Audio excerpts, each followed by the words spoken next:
Samgelo, you can come up.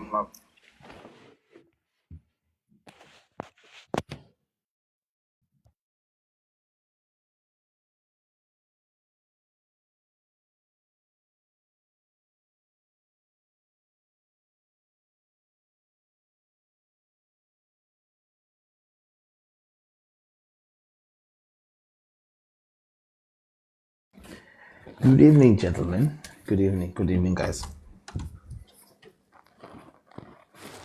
Thank you for coming. And 2 comments now already complimenting you on your punctuality. Appreciate it. Thank you so much for coming. Is Joycey here? Joycey had asked to do the announcement today. Not the announcement, sorry, the welcoming. Is she here? Hey, host, I hope you're good, man. I hope Sam is good as well, and I hope he goes easy on me. Also, evening to everyone. I also hope that you thinking you go easy on me as well. Both of you want to be underdogs, and both of you want to be victims. Okay. Someone has to be arrogant. Come on. Someone has to be arrogant. If Joyce is not here, I'm gonna have to start, and maybe she'll do the announcements on Thursday. Just send to the invite now again. Okay. Yeah. No. Okay. Joyce is here. Joyce is here. I think she just joined. I'm just gonna send an invite, so that she's on the panel. No, she's here already, unfiltered. She's here. Guys, just before Joyce makes the announcement, welcome everyone to the 3rd debate on Bullpen. Sam and GandaGanda, the topic is a case for open borders and united Africa. Because of the broadness of the topic, Sam requested an extra 5 minutes for his opening statement. GandaGanda obliged, and that same time will also be made available to GandaGanda to use only during the opening statement. I might make concessions for buffer time in case that doesn't happen. But GandaGanda, you're only entitled to this time, the extra time now during the opening statements. Both guys know the rules. I've DM'd them the rules and also the new behavior rules based on the feedback that I got during the first session. So both of them are aware. Just to reiterate, we are going for opening statements, 10 minutes each. That's your entitlement. It's going to be rebuttals to opening statements, 5 minutes each. And then it's going to be cross Q&A, 10 minutes each. You're entitled to that time. You're fully in control of that time. You guys know these rules already. And then closing statements. And then after that, we'll allow other panelists to come up. Yeah. Okay. I'm happy with that announcement. One last thing, guys. From next week, we are going to be hosting 3 days a week, just to kind of work on more high impact panelists. But I think the first week we've done so far so good. But from next week on, we are going to do 3 days a week. Tomorrow's session is supposed to be TP Sunshine and Mkeswa. Mkeswa has still not responded. He did confirm earlier on, but I double checked with him and still nothing. So I'll wait for Mkeswa to respond and make a poster and make an announcement tomorrow if that session is still ongoing. But Thursday we've got Yiba and who's this gentleman again? Yiba and BK Elite on Thursday. Okay, I'll hand over to Joycey and she'll make the announcement, and then after that she will drop and the debate will commence. Thank you, Azanya. Okay, hi everyone.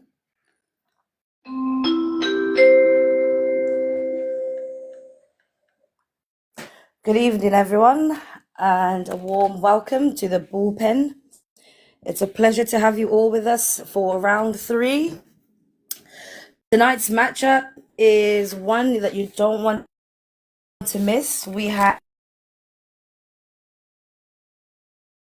United Africa. I'm sorry. As our Was that debaters my prepare. Oh, sorry. Oh, sorry. Are I, you saying hold on. something? The comment, I couldn't hear you for a second, but yeah, I think you're back. Sorry. How, Sam? See, now you're disturbing me. You can start Okay, again, Joyce. I'll Start carry again, on. please.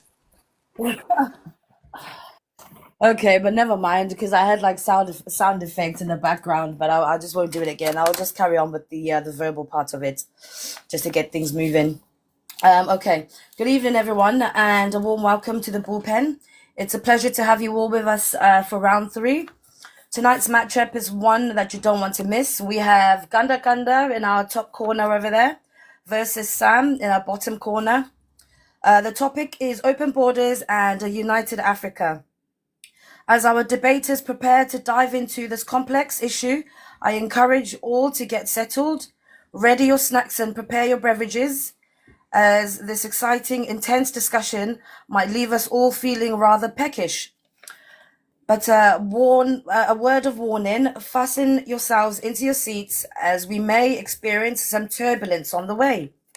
So, without further ado, let me hand the mic over to our gracious host, Azania, so we can get this show on the go. And yeah, enjoy the debate, guys. Thank you very much. Thank you so much, Joyce. I love that. I'm like smiling, reading his course. I don't know what that is in Zulu. Thank you so much. I really enjoyed that. Appreciate it. I'm gonna do a Google coin toss and coin flip. Sorry, whoever wins the coin flip will then choose who starts with their opening statement. GandaGanda, do you want to call it, or Sam, do you want to call it? I call heads. Heads.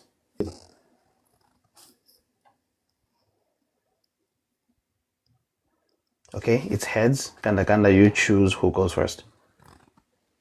More than happy for Sam to go first. All right, cool. Good evening to everyone. My name is Sam, and today I'm going to be arguing in favor of an open border policy, particularly in an African context, right? Before I go any further, I think it is important for me to say this clearly from the start. I do not think that GandaGanda is chauvinistic. I do not think that he's xenophobic. I don't think that GandaGanda is intolerant or, bigoted, right? But I do think, however, that he's wrong on his issue, right? And that his position is fundamentally nationalist in how he understands borders and belonging and exclusion. Now, I also want to be very clear about something else here, right? I think it is morally appropriate for people to cultivate a sense of belonging in their national community. I think it can be even legitimate in certain ways to favor your own people, the people you share political life with, over others, right? So this debate is not about whether belonging matters. It's about whether identity matters. The real question here is, right, where do we draw the moral line when it comes to exclusion? Okay. And this is where I think me and GandaGanda differ, right? Because I believe that when people have settled permanently in a country, when they leave their work there, when they raise their children there, they should have relatively easy and secure access to citizenship, and they should enjoy most of the legal rights that citizens enjoy. I don't think that it is reasonable or morally defensible to keep people in a permanent legal limbo. Cool. Now, before I even go further on this, right, we also need to be very honest about what we mean when we talk about open borders, because in terms like, particularly under these climates that we find ourselves as citizens of Africa, the term open borders is often misunderstood. So open borders, right, to me doesn't mean chaos, as it were. It does not mean that we are going to be removing all borders overnight. It does not mean that we are going to also be abandoning our sovereignty. But what it means is a gradual, structured institutional process where movement of people, goods, and labor becomes freer over time, while governance becomes stronger, not weaker. To understand why this matters in Africa, we need to start with history, right? So African borders were not created by Africans, that's a fact.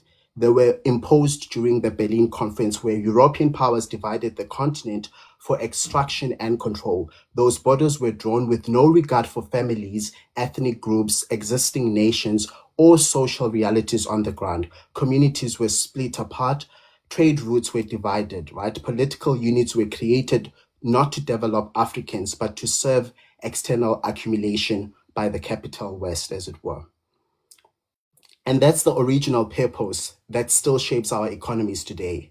African economies were structured to extract raw materials and export them outwards, not to retain value within the continent. That is why African states, taken individually, we argue are weak. That is why we struggle to industrialize, and that is why we remain dependent on the Western nations. If we, for instance, combine the GDP of all 54 African countries, it is still less than Germany's GDP alone, right? I will repeat that again. So if you were to take all GDP of 54 African countries and combine them, that GDP will still be less than that of Germany, which is a single country that is on the West. Remember that Germany also sits as the third largest economy in the world, right? Now, Africa accounts for nearly 19% of the global population, right? But it accounts for less than 3% of the global GDP. Obviously, this is not fair for a population that accounts close to 20% to be only making up 3% of the global GDP.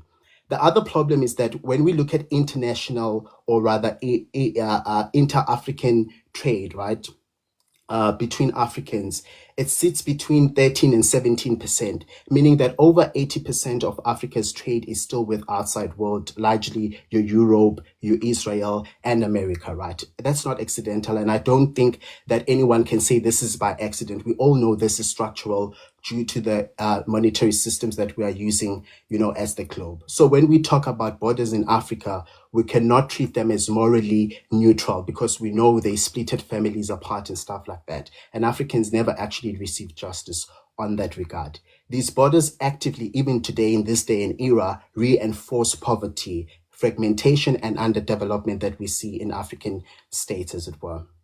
And here's the key point. If you are going to push people, right, for moving freely, if you are going to arrest them, if you are going to detain them, if you are going to deport them, you need a moral justification as a system why you're doing that. You can't just say these are the rules, and that's just because the rules, then we need to follow them. These rules inherit moral weight from the systems that created them. I think that is quite clear for everybody to understand. Now, let's talk about poverty, because this is not abstract. In South Africa alone, severe poverty exists within our borders. In the Eastern Cape, thousands of children died from hunger in 2024. That tells us something important, right? Even inside our national states, we are failing large parts of our own people with this extreme poverty that we are seeing throughout African nations, as it were. The reality, rather, is that African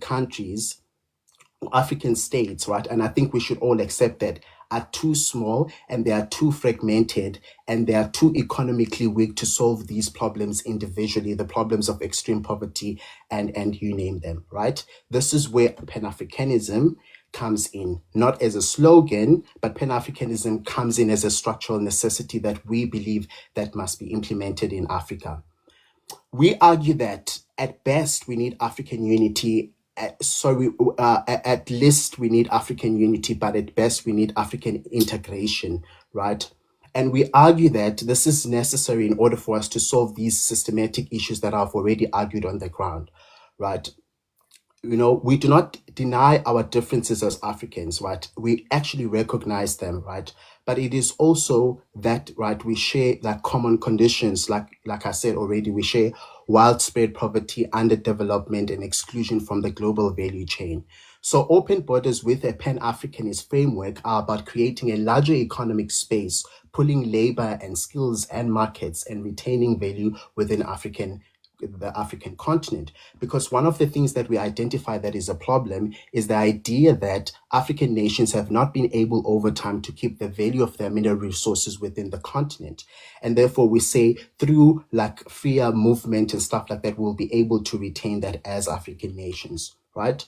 Then people often say, now I have less than 3 minutes. People often say if borders open, everyone will flood into South Africa. That's usually the like big argument that people make, right? But this argument misunderstands why people move, because people don't move because borders are open. That would be misunderstanding why people move. They move because life is unbearable where they are and opportunity is concentrated elsewhere. If development is spread across regions, your East Africa, your West Africa, your Southern Africa, your North Africa, right? Immigration pressure reduces naturally. The European Union shows that this clearly works. Open borders worked there, not because of cultural differences that people usually, cite, but because inequality between states were limited. Whereas we know that in Africa, we are in different development stages as African countries. There is a big inequality between our African states, as it were, right?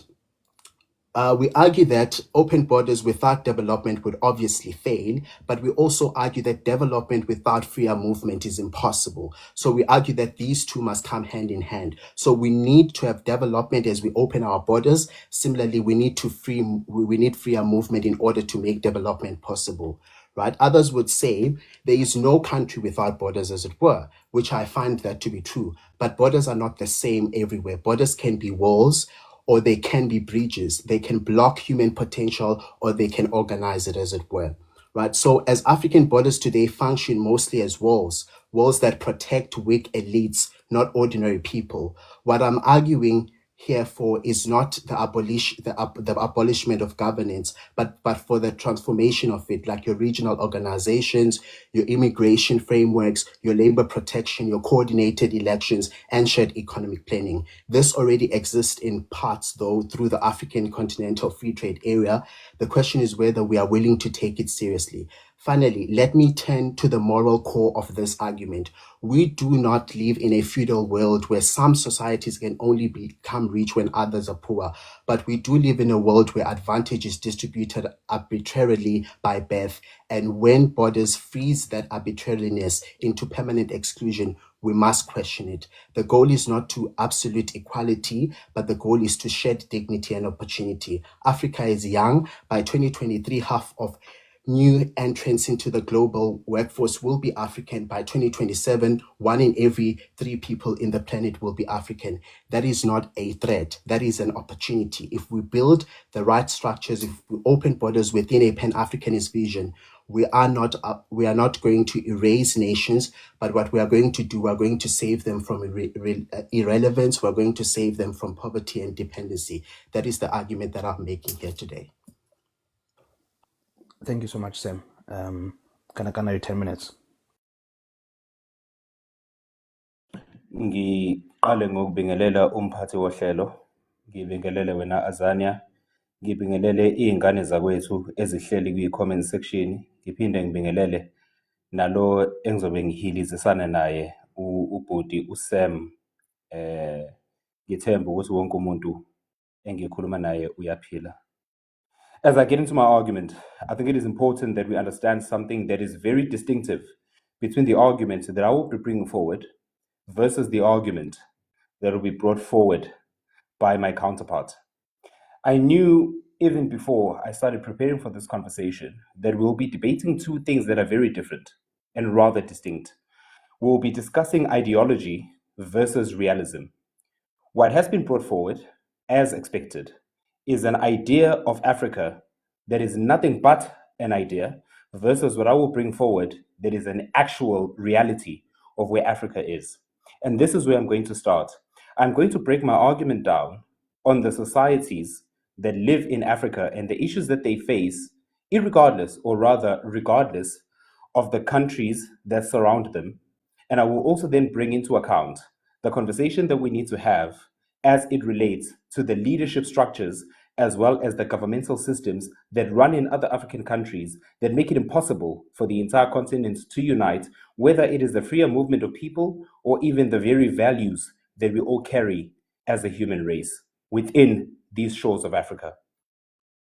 I will start with something that is very basic.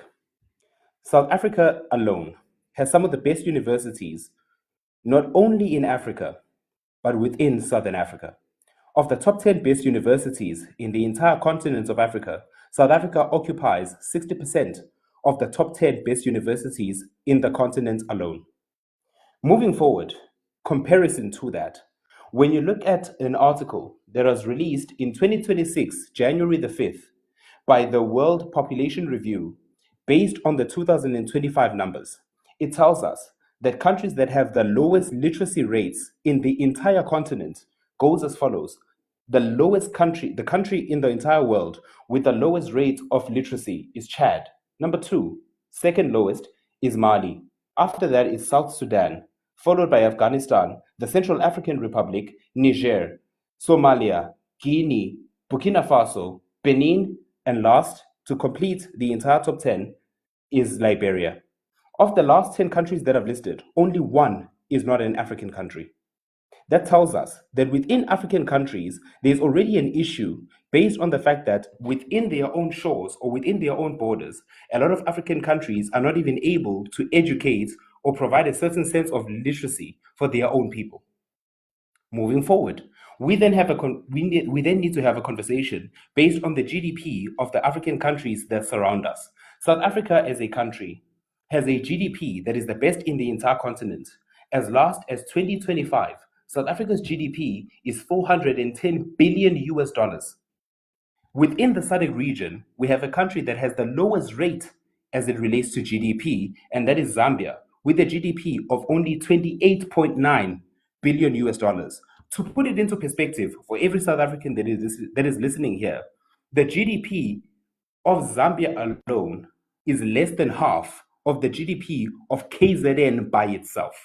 That already tells you the disparities that South Africa has as it relates to other African countries that surround them. Forget the rest of the continent. This is another country that we are comparing ourselves to that is within the same region upon which we operate. But that is not the only area that I want us to go into. I also want us to actually have a conversation as it relates to something that is more important and more pressing as it relates to the freer movement of people. The first thing that we need to discuss is the understanding of politics and the structures of leadership between South Africa as it relates to other countries. An article has been released by a website and by a website that actually carries a number of peer-reviewed articles. And that website is called democracyinafrica.org. An article that was released on the 1st of October 2025 speaks of the number of coups that have taken place in the continent of Africa between the year 2000 and the year 2025. When you look at the number of the coups that have taken place in that time, a total number of attempted coups is 48 within that time period. In that time period, 17 of those coups have been successful. One of them being a coup that was taken place, or rather that was carried through by a guy called Ibrahim Traore, who became one of the successful coups within the systems that we're talking about. What that tells me is that it tells me that there is a lack of safety and stability in leadership, as well as unclear systems of governance within the rest of other African countries. We then move forward, and we then have to also look at religious conflicts as well as conflicts as they relate to lifestyles. The Christian persecution stats as it relates to the Open Doors International platform, it produced a world watch list citing countries within the world that persecute Christians and people that live diverse lifestyles within the entire world. And the list goes as follows. Of the top 15 people, or rather of the top 15 countries in the world that persecute people the most that live alternative lifestyles, of those 15, 7 of them are actually African countries, namely Somalia, Eritrea, Libya, Sudan, Mali, as well as Nigeria, which we all know consists of Boko Haram. What does that tell us? It tells us that these African countries, not only do they have proper systems upon which they can run their own countries, it also tells us that if a South African were to open its shores to allow everybody else to move, and South Africans were also allowed to move into other countries, we would have a lot of South Africans who lose their lives simply because of what they believe and how they want to live. For us to then sit here and try to have a conversation based on morality, and then we want to say that Africa should unite on the basis of nothing but a moral standing, is actually dumbfounded, given the fact that even those moral standings are not even supported by the other countries that are beyond the shores of South Africa. As we move forward, we can talk about an ideal Africa where everybody has an open plan in terms of how they want to do everything. We can have a conversation about an open plan where Africans are able to move very freely and everybody is able to live very well. But here is the issue, and this is something that you see everywhere across the world. If the North of America was able to run well as a continent by itself, we would then not have an issue of Mexicans looking to sneak into America more than we have Americans looking to sneak into Mexico City. We wouldn't have an issue where people are currently looking to sneak into Singapore more than Singaporeans are looking to sneak into other countries outside of their own shores. When you look at it on a basis understanding of human survival, people will always go to a place where they feel that they get the most amount of safety. It has nothing to do with whether or not people are looking to run their lives on nothing but ideology, but people are looking for survival. The country in the entire continent that is able to give them that level of survival is South Africa and South Africa alone. Hence, a lot of them will be looking to run down here. Based on that, if you look at the South African fiscus, the South African fiscus alone is just over 2 trillion rand. But those 2 trillion rand are only concentrated or are only designed to accommodate a number of people that is about 62 to 63 million people. If we then allow the rest of Africa to come down here, we will then be in a position where most South Africans will never be willing, even with borders open, most South Africans will never be willing to travel as far up as Uganda. But most Ugandans will be more than happy to fly down to South Africa or travel down to South Africa because within the South African laws, they will be able to get freedoms and education as well as economic benefits that they will never be able to get elsewhere. More than South Africans will be able to travel to a country like Uganda. There are less South Africans that are likely to travel to Kigali. Less South Africans are more than able to, or more than even willing to travel to Luanda. South Africans are not willing to travel to Maseru. But what we will find is that we'll find a lot of people, given the stats that I've given you, South Africa is the breadbasket of Africa right now. And that is where a lot of people are willing to flock into. And another thing that we need to address here, one of the main reasons why I believe a united Africa can never stand is because if you are not able to keep your country running, what you are going to do is that you will have a lot of people flocking down into South Africa because they failed to build their own land, and their own governments are more than willing to allow young people to leave their countries and come down here. Because if they don't allow them to leave, they then run the risk of having more military coups, as we have seen. So it's good for them to let them run away more than they actually accommodate them and build systems for them. As I land, a man who is not able to build his house can never have a conversation about being able to build a community. I thank you very much. Thank you, GandaGanda. Powerful opening statements from both debaters. Really impressive, guys. Sam, your rebuttal. You've got 5 minutes. However, there will be a buffer if needed, but that same time will be afforded to GandaGanda as well, just because of the complexity of the topic.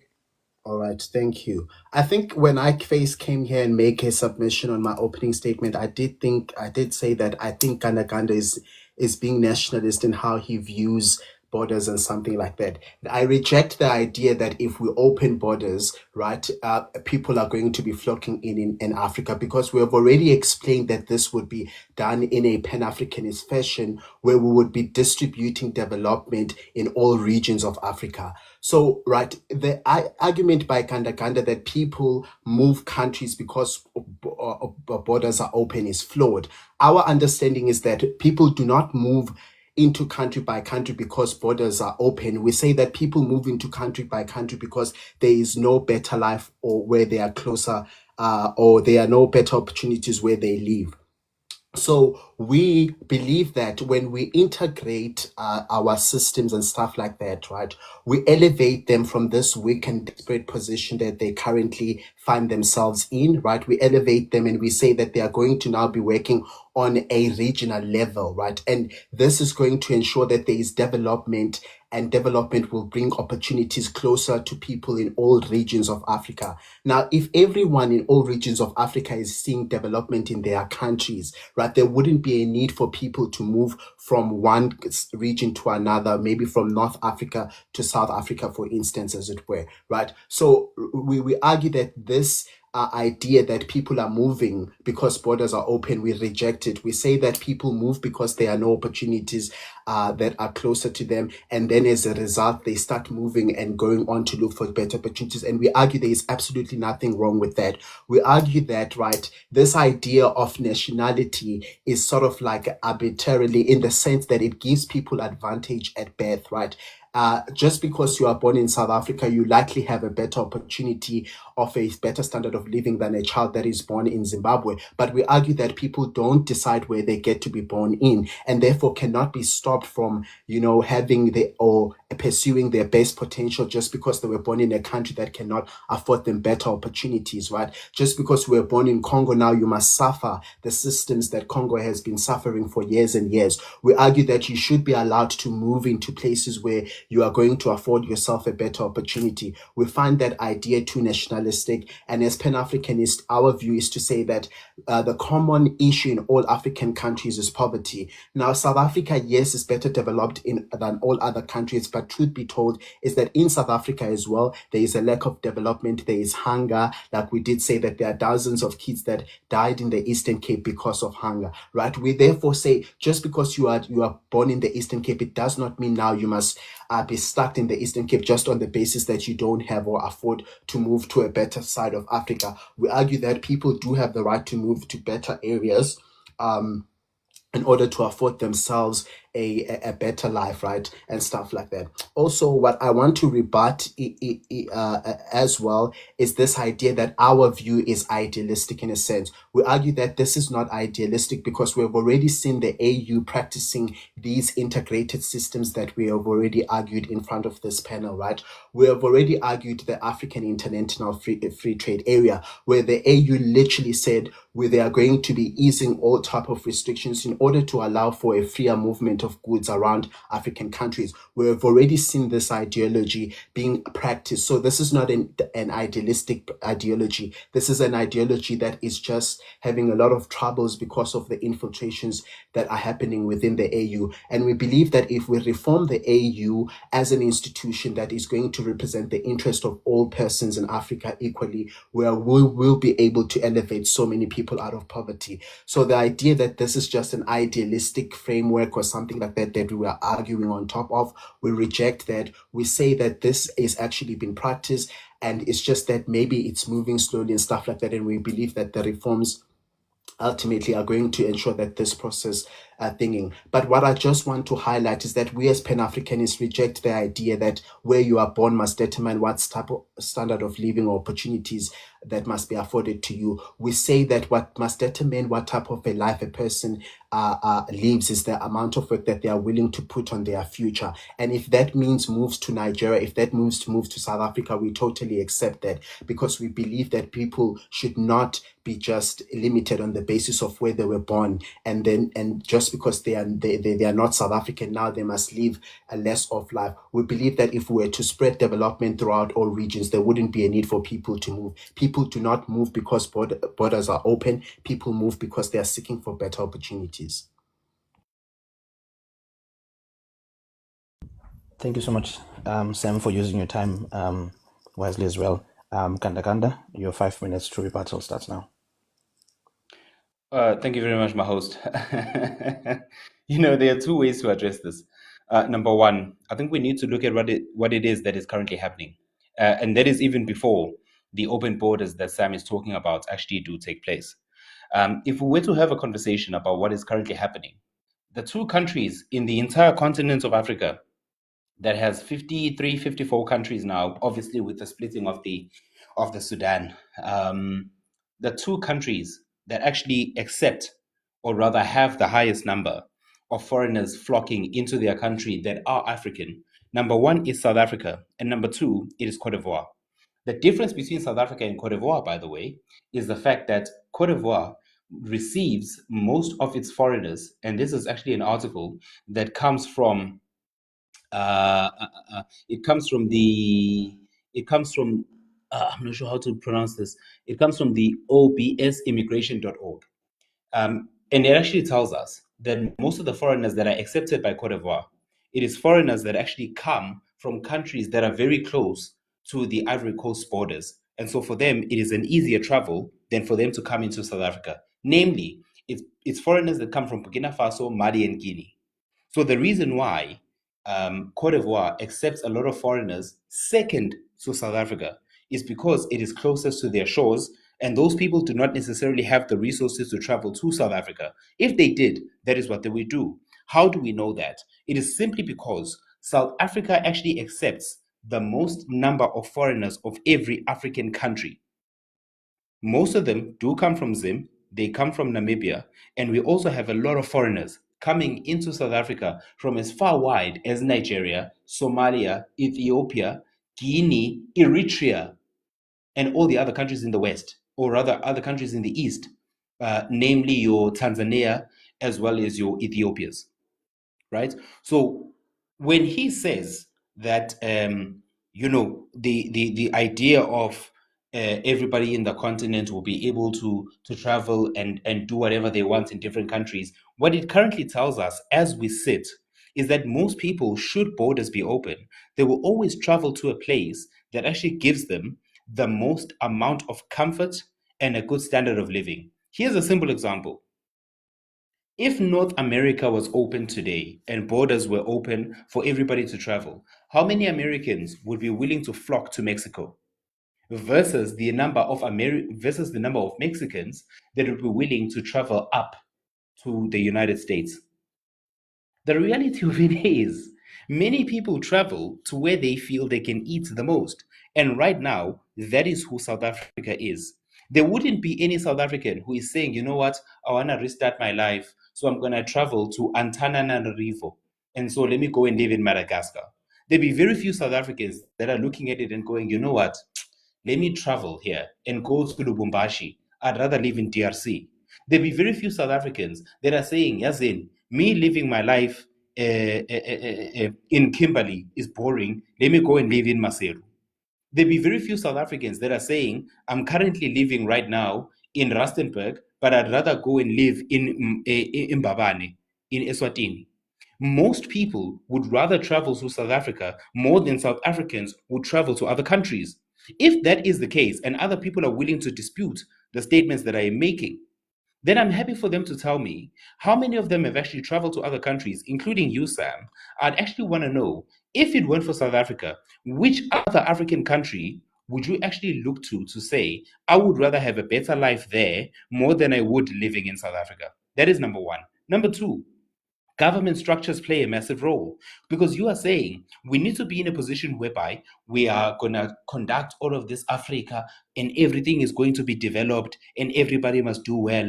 And that is the entire view of how the African continent should run. How are you able to do that when there are certain African countries that took over power by fire and by force, versus other African countries who took over power by democratic rule, yet within that system, they still believe in certain things that you as a South African would never advocate for? There are laws there that do not allow for a certain South African to come in there. How would you as a South African be willing to say we should open borders for everybody to flourish nicely when they have different systems of economies, they have different systems of how things run? In fact, some of these countries that have presidents right now as dictators, even the AU rather, doesn't even regard them as actual legitimate leaders. But as I land host, I want to say it is impossible for us to have a conversation about what is ideal in the long term without you understanding the amount of work that would need to go in for you to actually get into the place where your idealistic view is actually made into reality. Thanks. Thank you so much, GandaGanda. We are now going to go to the Q&A session, and I will allow 10 minutes each. Sam, GandaGanda, you are both fully in charge of your 10 minutes. If you feel like your question has been answered or you're not going to get the answer you require, you can at any time reclaim that time back. Okay, so Sam, we'll start with you. Your 10 minutes for questions and probes to GandaGanda starts now. Yes, so I want to ask GandaGanda a question. So GandaGanda, Don't you think that when the borders were put in place during the Berlin Conference, they splitted nations and separated people apart? Because the whole idea is that these borders were put in place. The only thing that was in the mind of the Europeans was the accumulation of wealth. So they were strategically put in place so that they can complement this idea of extracting wealth in Africa. So don't you think that it would serve justice to Africans if we were to abolish these borders that were put and have divided African nations? Because even when we look at African nations themselves, there is a lot of chaos amongst them, right? And we can directly link this chaos from those borders when people were literally drifted apart from one another. Don't you think that Africans deserve justice from that? I'm actually glad that you're asking me this question because I was somewhat expecting it. I'm a Zulu man and I've read Zulu history. One of the few territories that Inkosi Shaka, iLembe leqamanya amalembe ngoKhalipha, was not able to take over was the kingdom kaMshweshwe. And even the descendants that came after him were not able to do it. Why? Because uMshweshwe, when he decided to make abeSuthu an entire nation, he was able to actually build a border for himself. So much so that when the Zulus tried to actually invade it, and this was void of European intervention, when uZulu tried to invade abeSuthu, they were able to sit up in the mountains and throw rocks down to them so that they're not able to invade their lands. So even a land like iLesotho, we were not even able to penetrate it as the Zulus, simply because the borders were already put in place. The idea that Lesotho became a border or became a country by itself simply because of European intervention is actually dumb. And it's null and void because those borders already took place by abeSuthu being able to create borders for themselves. So the very idea that no, wait, can I just finish my question? I'm more than happy. No, GandaGanda, he's allowed to reclaim his time anytime he feels satisfied. Can I reframe no problem. GandaGanda? No problem. My question is to No you, problem. GandaGanda. Don't you think, number one, that when the borders were put in place, they splitted families apart, which then contributed to the division that we are seeing amongst African nations? Because what had happened is, because of this splitting of nations, you then ended up with people who have different ideologies and set of life rules living amongst one nation, right? So don't you think that Africans deserve justice from that? And this is coupled with the idea that when they put these borders, they were strategically positioned to complement the extraction of mineral resources, right? So don't you think that Africans deserve justice by abolishing these borders because they still maintain this poverty and division amongst African nations? So if we're to remove these borders, we can actually mend peace within nations that were divided at the time. Don't you think that what must happen? Given the fact that it is your time, I think I want to make sure that I get clarity on the question that you're asking me. Which families were split by them or by those who created the borders? Which families were split? Wait, even as much as I'm asking you a question, but I'm happy to answer that. When you look at the Yoruba people that are found in different parts of Africa, they are found in Nigeria, others are found in Ghana, if I'm not mistaken. Those people actually belonged in one nation. But because of these borders, what ended up happening is that these people ended up being split in different parts of Africa. Now, what had happened is that the same Yoruba people would be colonized by the British, others would be colonized by the French. Then they ended up getting used to different ways of life. So which now they are fighting amongst each other as Yoruba people, who is more Yoruba than the other. So that is the reality of the division that we saw these borders bringing into African nations. So don't you think that removing them would actually mend peace between these two people of different nations? The Yoruba people would be an example. All right, good question. And my answer is no, it would not. And I will tell you why I say so. It would be the same as you saying, and I'm trying to draw a functional equivalence here. By the time that Transkei was separated from Zululand, there was already a split between those who had left to become Amahlubi and Amakrosa from those who were Zulu. The split had already taken place. The former borders that you are referring to were already taking place in a position whereby the split had already occurred. Do you understand? So if we're going to have this conversation, we then need to understand this. Uguti, when people decided to become Amaxhosa and they actually left the Zulu nation because they were running away from Ushaga, they would have been more than happy to accept the splits between the two because they had already left. So it's not as though they were split against their will. The splits had already taken place, given the fact that there were enough conflicts for them to split away from the main land that they were supposed to be residing in. That is why you had people that were, when Ushaga, for example, decided to unite the entire nation, other people resisted, others decided to concede. And as a result of that, the split had already taken place. So it's not as though these people were so it's not as though these people were split against their own will. The split had already taken place.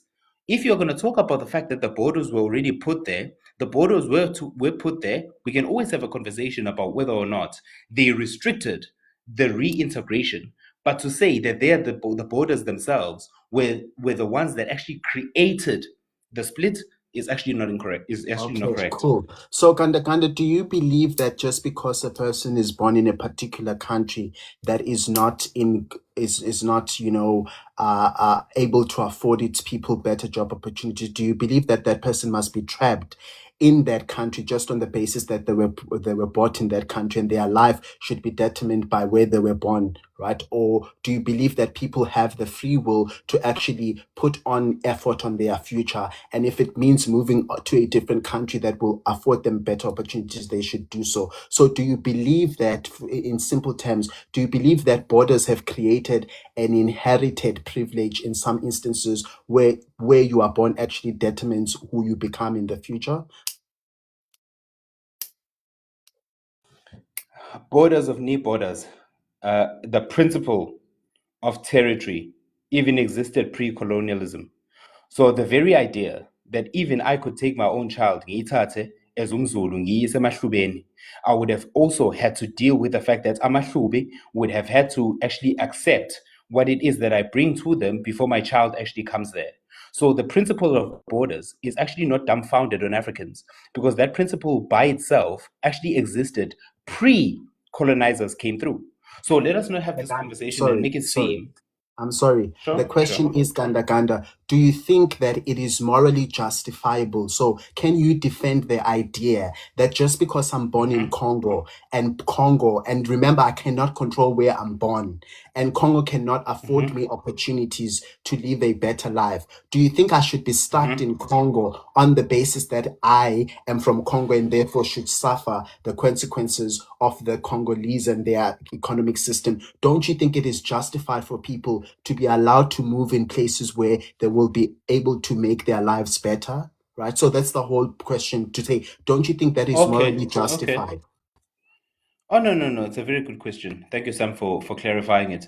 I could be born to parents who are broke and my neighbors could be rich. It still doesn't justify me going into their house and then demanding that I be fed by them. My parents are the ones that are responsible for making sure that I'm fed. And so if they are the ones that are failing to do so, I need to make sure that I get food for my family. But I cannot then come into a situation where I now have to beg and actually feel entitled to my neighbor's food simply because my parents have actually failed to feed me. So the whole idea for me crumbles exactly on that principle. All right. So, GandaGanda, I disagree with you. I do not think that that analogy of a house is actually a good analogy. I think you are using a false analogy to push a nationalist agenda that only South Africans deserve to better their lives and actually live better lives just because they were born in a country that can afford them better opportunities, right? I do think that, GandaGanda, it is morally indefensible for you to justify why people must be trapped in particular countries. I do think that it is morally justifiable and appropriate for people to move freely in order to better their lives. It cannot be that somebody is trapped in a particular country where they cannot live their best potential life just because they were born there, right? We should allow people to move freely, right, and go better their lives where, there are better opportunities and stuff like that. If that is South Africa, I think that is the case. But as Pan-Africanists, we say that there would be sort of like distributed development through all the regions in Africa so that people don't have to move, right? And stuff like that. When opportunities are closer to people, they will not need to move, right? People, again, GandaGanda, don't move because borders are open. People move because there are no opportunities where they come from. Thank you so much, Sam. That's your 10 minutes. GandaGanda, your 10 minutes for questions and probes starts now. It's entirely up to you how you use it. Thank you very much, my host. Sam, can I ask you a question, bro? Africa is a country with over, or rather, sorry, Africa is a continent with over 50 countries. Which country in Africa would you rather live in outside of South Africa? I think that what determines which country I would rather live in outside of South Africa is a criteria that says which country can afford its citizens better potential, right? So I think that any country that can give me a better potential compared to South Africa is the country that I would choose. I wouldn't give you a name per se, but I would say that any country that can give me a better potential, I would go there. So this is to say, if there is better business, wait. This is to say, if there is better business interest in Nigeria, then I would move to Nigeria. It would really depend on which country can give me value and stuff like that. All right, cool. Again, I don't want us to speak ideology. I want us to speak reality. Which country right now in Africa would you move to that would give you a better lifestyle as you are currently living in right now? That is my question. Which country would you move to right now? It's a very simple question. If there isn't one, you're more than happy to say there isn't an African country that I would move to that is better than SA. But if there is, tell me that country and why you would stand to benefit from it. Tell me. Particular country, like I said, GandaGanda, it will depend on which country can give me value in order to have a better standard of living. So again, GandaGanda, I'm Okay, not going to cool. change my stance on that. I'm not going to give you a particular country. I'm just going to give you a criteria that will help me choose which country will benefit me more to move. Yeah. Okay. That's cool. I'm happy to move on. All right, cool. So let's look at it this way. Countries in the entire world, as it is by the word mapper, countries in the entire world that have the least or the lowest levels of sanitation are these following countries. The bottom three in the entire planet are Niger, Chad, and South Sudan. If you look at countries in the entire world that have the worst public health systems, are the Central African Republic, Chad, and this is, by the way, an article that had been released in 2023, but it was also supported by RTT News in 2024. Countries in the entire continent, or rather in the entire world, that have the worst public health systems in the entire world are Central African Republic, Chad, Sierra Leone, South Sudan, Somalia, as well as the DRC, right? We then move on, and I'm building up my case here. You then look at countries in the entire world that are most likely to move to other countries because of those things or because of the issues that they have. And again, you still have the same countries that are willing to move, which are Central African Republic, Chad, Sierra Leone, South Sudan, Nigeria, Somalia, as well as the DRC. Now, let me ask you this. The South African borders house the highest number of African immigrants flocking into South Africa. In fact, South Africa has more money invested in other African countries by value more than South Africa has South Africans in the shores of other countries within the African continent, right? I'm going to ask you this question again. With you looking at all of these things, and you also understanding the fact that the South African fiscus, because bear in mind, the South African government is not making money from business. Our government is not a business economy. It is a tax-based economy that is right now, I think, just over 2.6 or 2.7 trillion that has been designed for South Africans. If you are then saying borders should be open, and bearing in mind that South Africa has more foreigners, even now with borders not being open as you espouse or you want it to be the case, if South Africa already has more foreigners coming in with borders not being open. With the tax base we have, if borders are open, surely there's a higher chance of more people coming into South Africa than South Africans leaving and going there. My question then becomes, if borders are open and it is most likely that people are going to flock into South African shores, how do you then expect the average South African to live or the average African to live given the tax base that we have? And should there be an open border system and people do flock down to South Africa, as it is expected to happen? Because if we were to open North America now, America would have more people coming in than Americans going into Mexico. So my question for you is simple. How do you then plan to finance an open border system, bearing in mind that other African countries are not willing to do what it is that you want South Africa to do? For me, what proves that they're not willing to do that is because Abomdangagwa in 2024 were very clear to say they will not pay a cent for any Zimbabwean prisoner that is in South African prisons. So given our tax base, and given the fact that you want to open borders, how do you foresee South Africa being able to finance the influx of people coming in? I don't think that the open border policy thing would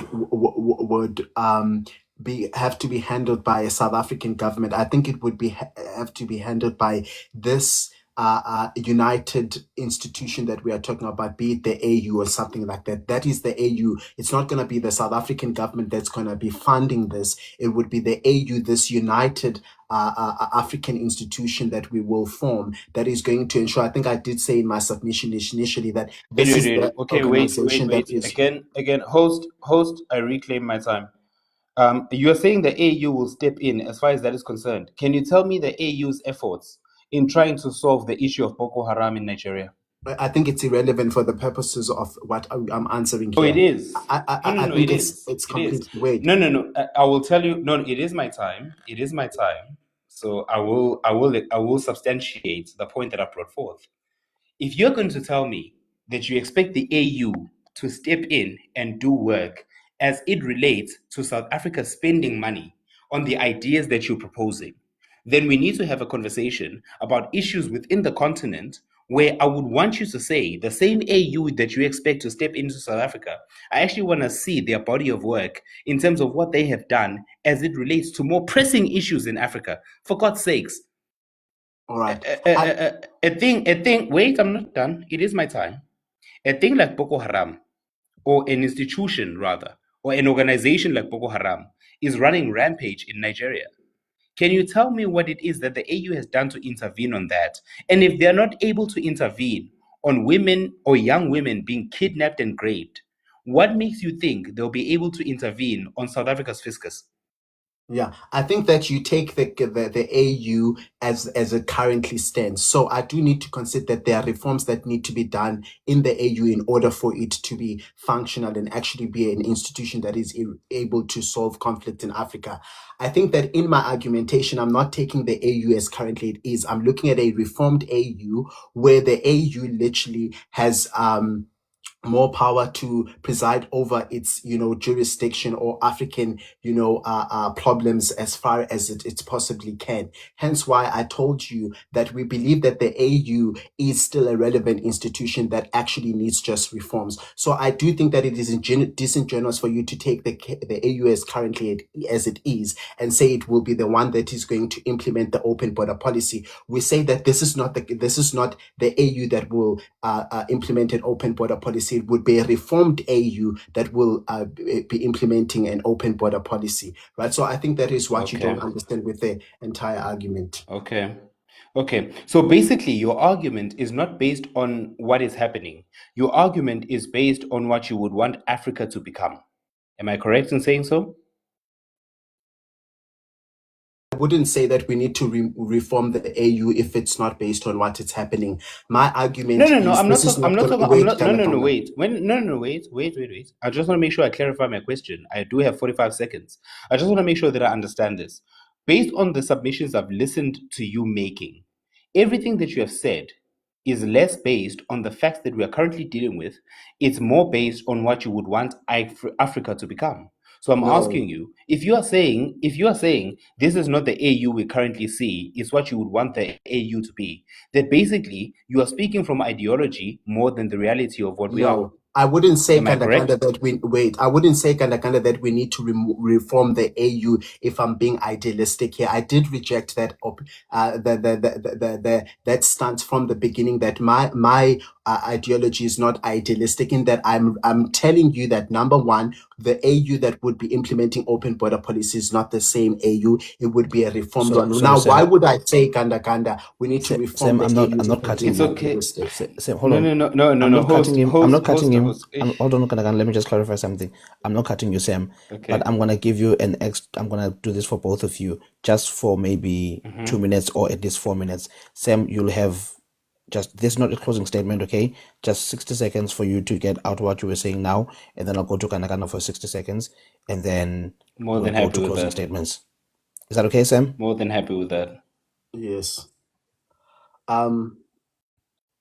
So by me, GandaGanda, saying that we need to reform the AU, number one means that I'm living in the now, where I'm reckoning that there are problems with the AU. So again, you are disingenuous to say that this is idealistic and I'm envisioning the future. I'm saying this is not something that's going to happen overnight. It would be a gradual a systematic reform that will happen through the AU, and only when the AU is ready to preside over matters that are within its jurisdictions, only that type of AU will be able to implement the open border policy. So it is quite contradictory for me for you to negate the fact that I am, coming onto the realization that AU is not the best to implement an open border policy now, but I'm saying it's still a relevant institution that needs to be reformed, and there's absolutely nothing wrong with that. I think it's not going to be something that's going to happen overnight. I think it would take us 20 to 25 years in order to get this absolutely rolling on the ground. Okay, Kandagan, go ahead. Just 60 seconds. Yeah, I had a coach when I host in NowSM who used to say to me, would, should, and could is nothing but a dream. It's like me saying that if my auntie had an appendage, she would be my uncle. And that is exactly what Sam has done here. He's telling us what would be of the AU. It still means you're living in dreamland. Because what that says to me is that you wish what it is that the AU would become. My question is, given what the AU is right now, you then also concede to the fact that it is actually not designed to solve African problems. So if you're saying that the AU, based on your own submission, to say that it is not competent enough to do the work currently, how then do you expect it to fix the issues that you have ideas about, when even the very institution that you think can fix the issues, you also have ideas about? Then your entire argument is based on nothing but ideology and not reality. Thank you, Kandagan. Sam, your 3 minutes for a closing statement. Right, cool. So audience, I've came in before you and I've proved to you, number one, how you think colonial borders have imposed injustices on African people. I've came here and I've shown you how these borders have created division amongst African people. I've came here and I've been optimistic to say that we cannot live under the fear and the failures that we have already seen, right? In fact, these failures are going to propel us and actually sharpen us, concrete us, in order to be able to envision a better future for all Africans.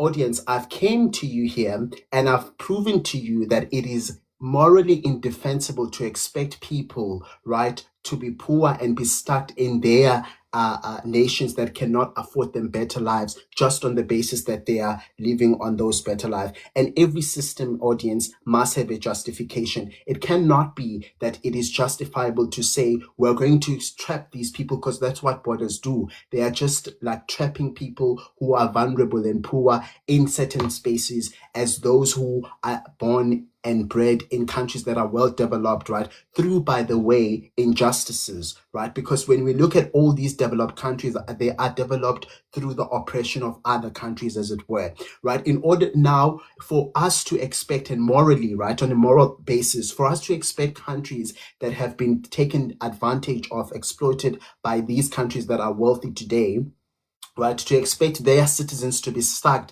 in that, dysfunction, right, and not be able to move on the basis just that they were not born in these countries, it is morally flawed. I do believe that systems that we put in place that actually govern people must have justifications of why we are doing this thing. It is our belief as Pan-Africanists that borders are simply meant to trap those who are poor and keep them poor. And actually, in the context of Africa, borders are meant to, maintain poverty, right, and stuff like that. Now, the United Africa is for thinking for the interest of all Africans, right? South Africans will benefit from a united Africa. All Africans will benefit from a united Africa. We say that African nations are weaker as individuals and cannot act in a very instrumental way. We say that, right, an African market is already big enough, right, and stuff like that in order to facilitate development within the African continent. And therefore, we see it necessary that actually, right, and I'm going to go back to what I said, right, at least we need African unity. That means we're going to put on institutions that are going to build a connected Africa. For instance, in Africa, it's very difficult to travel amongst Africa than when you travel across continents. We find that to be unjust. We find it to be unjust to say that it is telephonically more expensive to call somebody in Nigeria than it is to call somebody in America. Africa for all. There we go. Thanks. Thank you so much, Sam. Tractor, your 3 minutes starts now. Yes, sir. Yes, sir. Just on his last submission, one of the reasons why it's difficult for you to call someone in Africa or whatever, it's because there are some African countries like Eritrea, where only 1% of the population actually has internet access. And that is why I keep saying that Africa can never unite, because there are a lot of countries in Africa that still need to fix their own issues outside of uniting with another country, because they lack the infrastructure to even make that happen. That is the first thing I want to discuss. Number two, there's always this thing that is brought up by Pan-Africanists, and I was actually saving this for my closing submission, my host. There's always this conversation that Pan-Africanists want to bring up whenever they want to talk about the fact that European countries are able to move and have freer movement. A lot of those countries were part of the Schengen Agreement, and a lot of the key requirements that European countries had to meet in order for them to be a part of it is, number one, building capacity for border management. And border management goes both ways, which means I need to actually make sure that those who leave my country are legitimate before they actually go through my shores to another country. Number two, it is implementing strong data protection, which means when those people travel, we actually have data that proves who they are when they are in our country, as well as when they are in another country, which is not what we see in South Africa and in all of Africa, because we have people that come into South Africa, and even when they commit crimes, they can't be tracked, which means they don't have strong data protection. Number three, it's reinsuring efficient police cooperation. There are countries across the entire continent that is more capable of beating up its citizens for protesting for a better country more than they care about making sure that they have proper data for the number of people that are actually in their prisons. What am I trying to say here, host? There is a big distinction between a country that is able to run well within itself without relying on other African countries and is able to keep its affairs in order. And then the disruption it gets is within its own shores, but it's also not helped because it's also exacerbated by those who come from outside of it.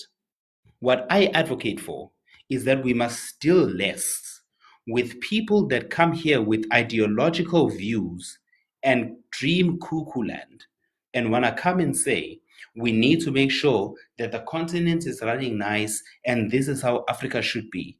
It's one thing for us to discuss what the continent needs to become versus us working with what the continent is and how we can best fix it.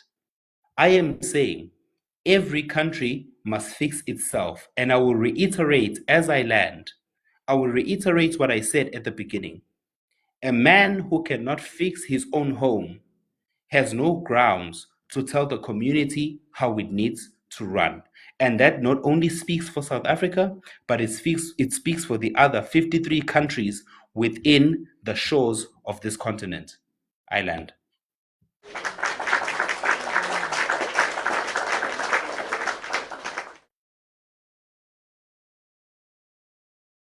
Yeah, thank you, gentlemen. Thank you to both of you. That was a debate. That was a good, proper debate. Both of you came prepared. It was a good back and forth. I really enjoyed it. Very educational.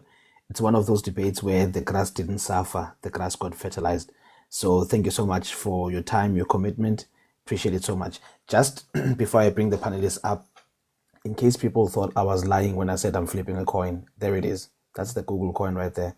It's still on heads. See?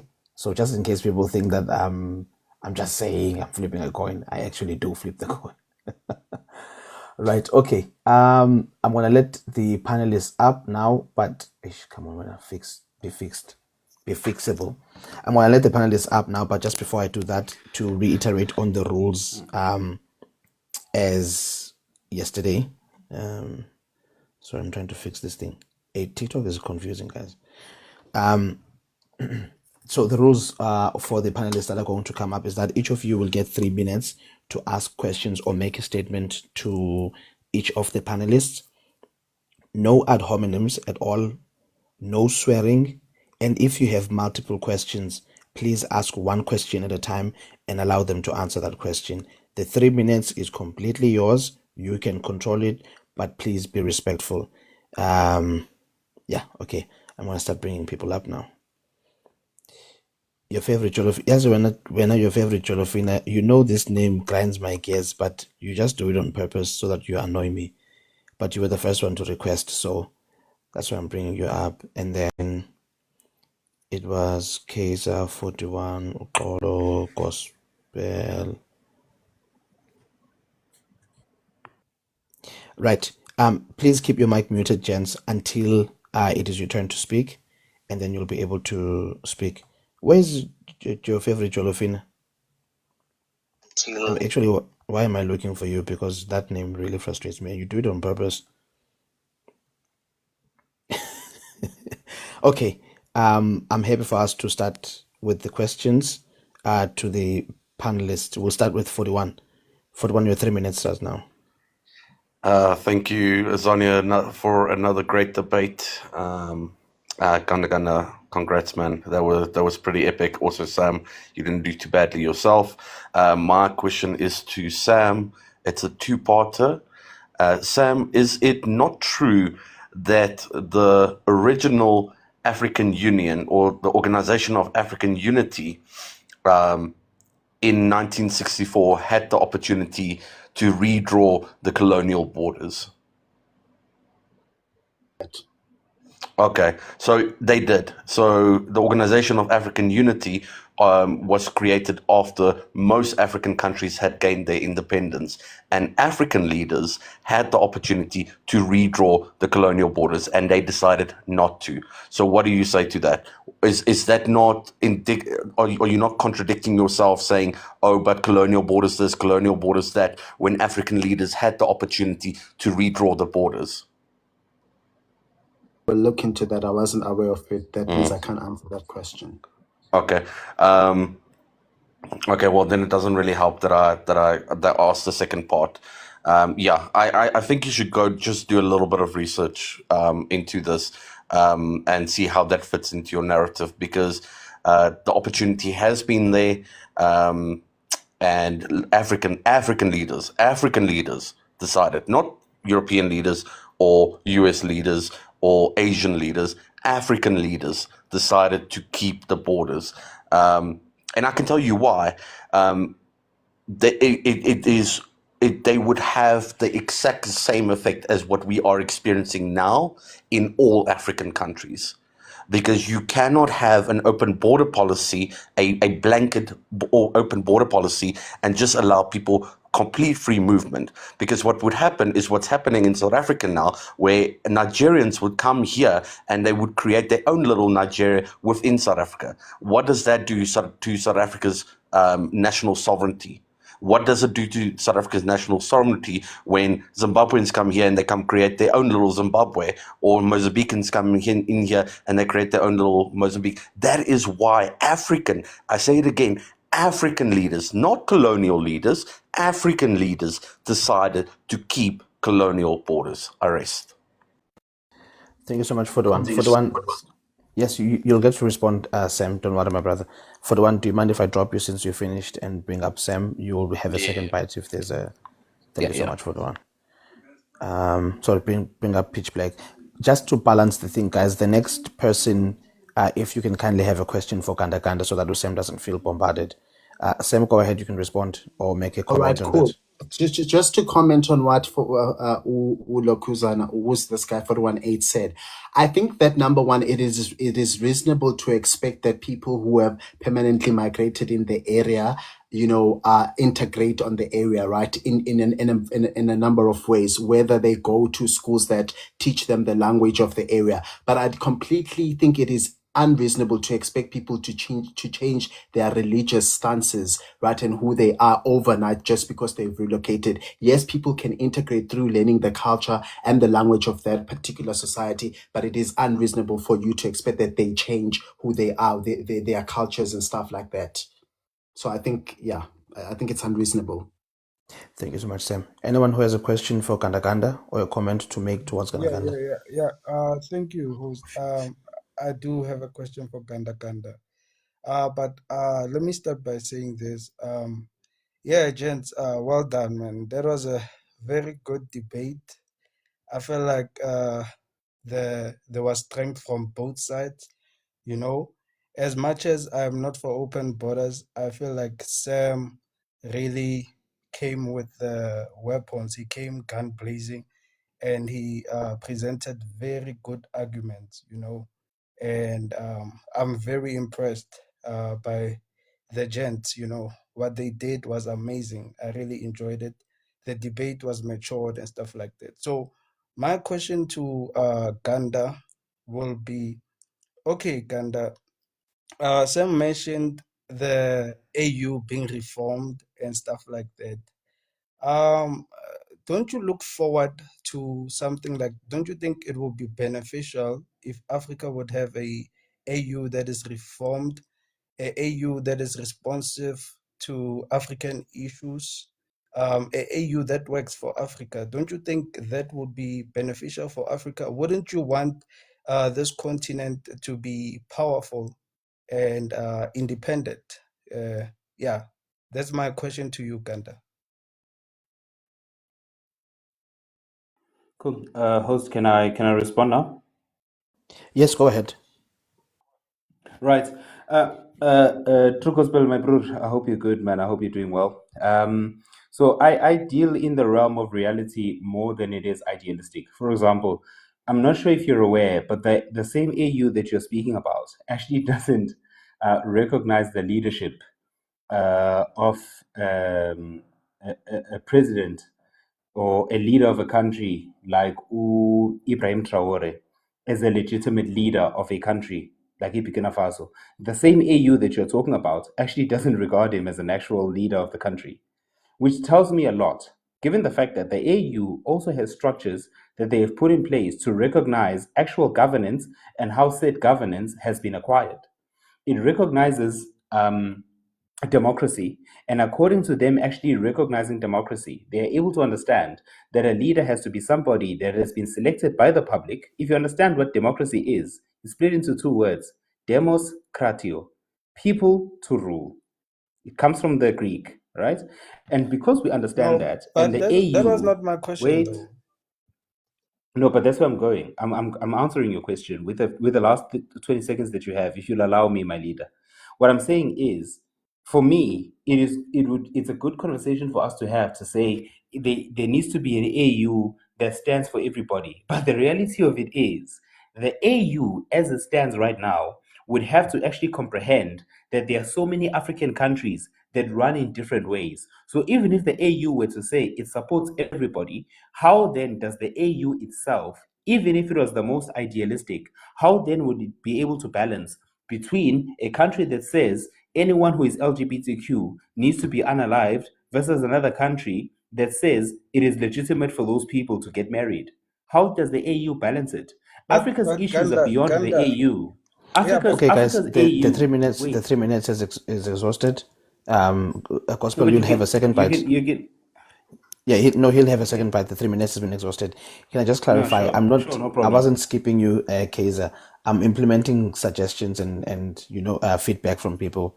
I was actually suggested by multiple people that I should bring 2 people at a time, and both have to be proportionate. It has to be from both sides. But I decided to bring a full panel. But I'm gonna search for proportionally, so that it's GandaGanda same, GandaGanda same, GandaGanda same, etc. But you can go now, Kaiser, because Gospel just asked GandaGanda. So you can go ahead. 3 minutes.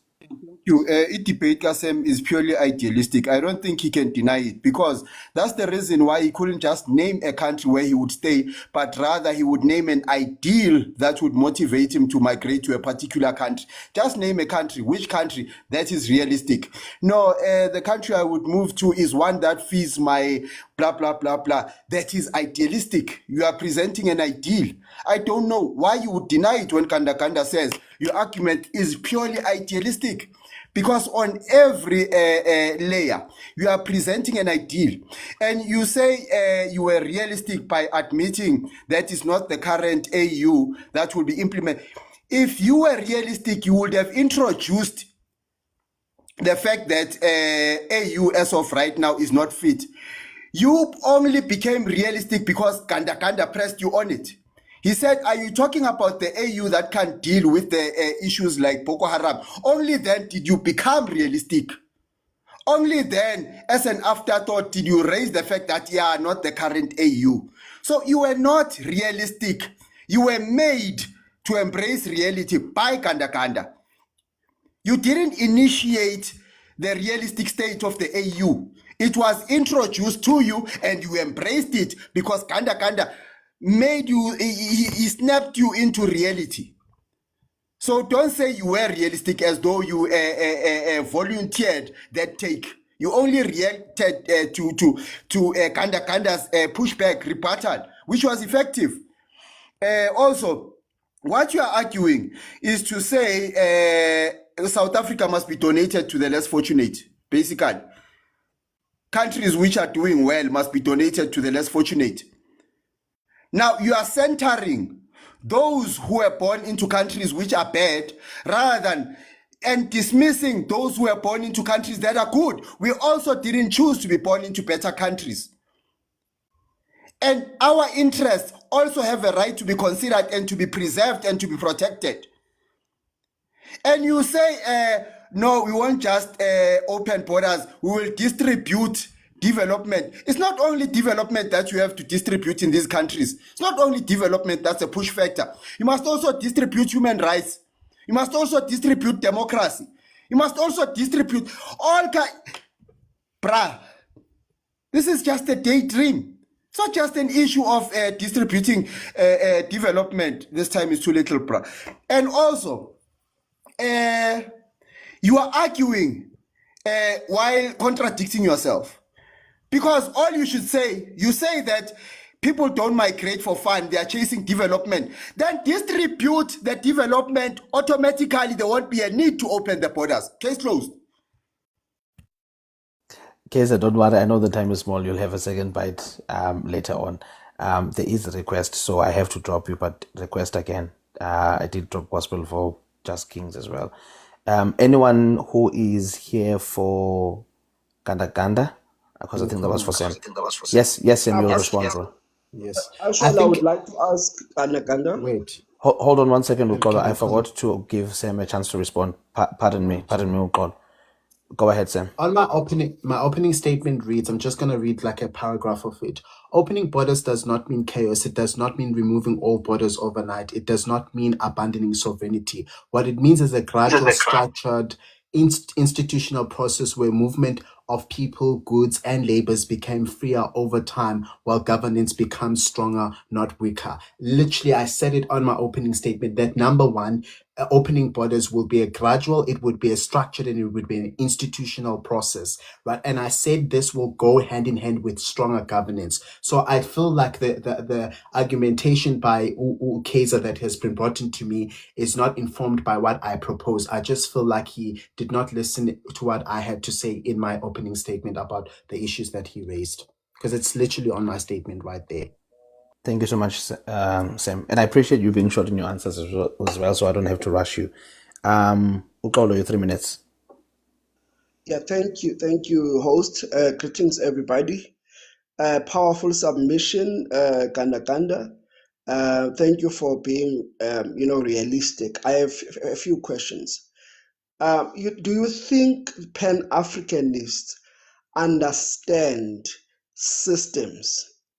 How a society organizes? Do you think they have a sense of appreciation of systems? For example, you mentioned a very critical understanding of how, for example, South Africa is organized. One, the tax system that we have, it's enabling the state to afford its programs, and you clearly stated that there are limited resources. Do you believe Pan-Africanists understand simple things that are just scientific and are based on reality, and understand how countries are organized? Go ahead. No, thank you, Xolo bro. I think for me, there's like I said, and I still stick by it. There is a big difference between what is idealistic versus what is realistic, right? For example, shops like Uspa had to actually close a lot of their shops in countries like Angola. They had to close a lot of their shops in Luanda, not because of anything that is real, or not because they are not looking to see Africa prosper, or themselves not looking to prosper within Africa. But the reason why they had to close shops, for example, is because there was a lack of affordability within those countries. And Hold this on is there. something that I Yes, always say. reclaiming my time. Yeah, I think you've answered Sure. me. They really don't. They don't appreciate a reality. They are living in cuckoo land. I want to ask this thing with utmost respect. Do you think South Africa can afford to take more people without being unkind? Because I want without being unkind to its citizens. For example, do you think with the current budget that we have, do you think South Africa can afford without being unkind? And will that be moral for South Africa to do so? Answer the question of morality. For example, as if I can make an analogy very quickly, as a parent, is it okay? Is it morally okay to give what my children need? Go ahead, brother.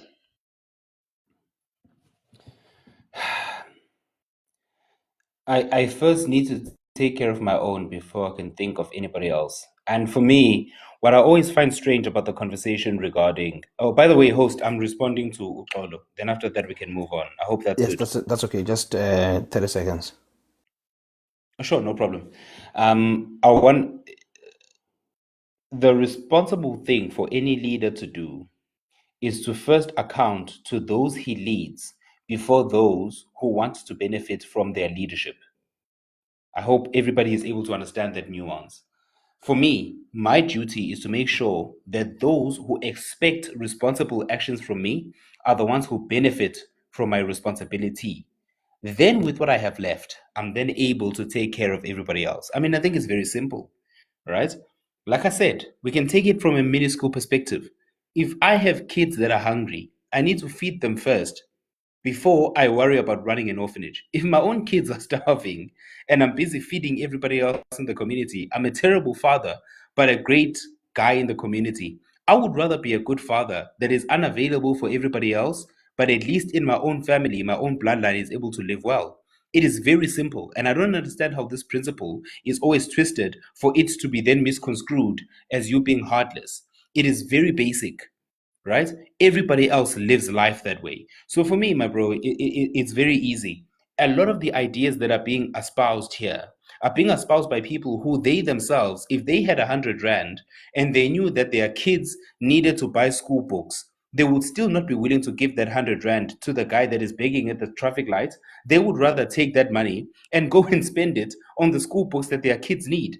And that doesn't make you a bad person in community. Thank It you, just GandaGanda. means you are somebody. Yes, as I learned, it just means Please. that you understand that your priorities are a priority, and that doesn't make you a bad person. It just means your principles are solid. Thank you so much, GandaGanda. I'm gonna give a pitch because he uses a phone from Abdul and it just kicks him out sometimes. You're gonna throw me under the bus like that. Go ahead. But- Go ahead, pitch your 3 minutes start now.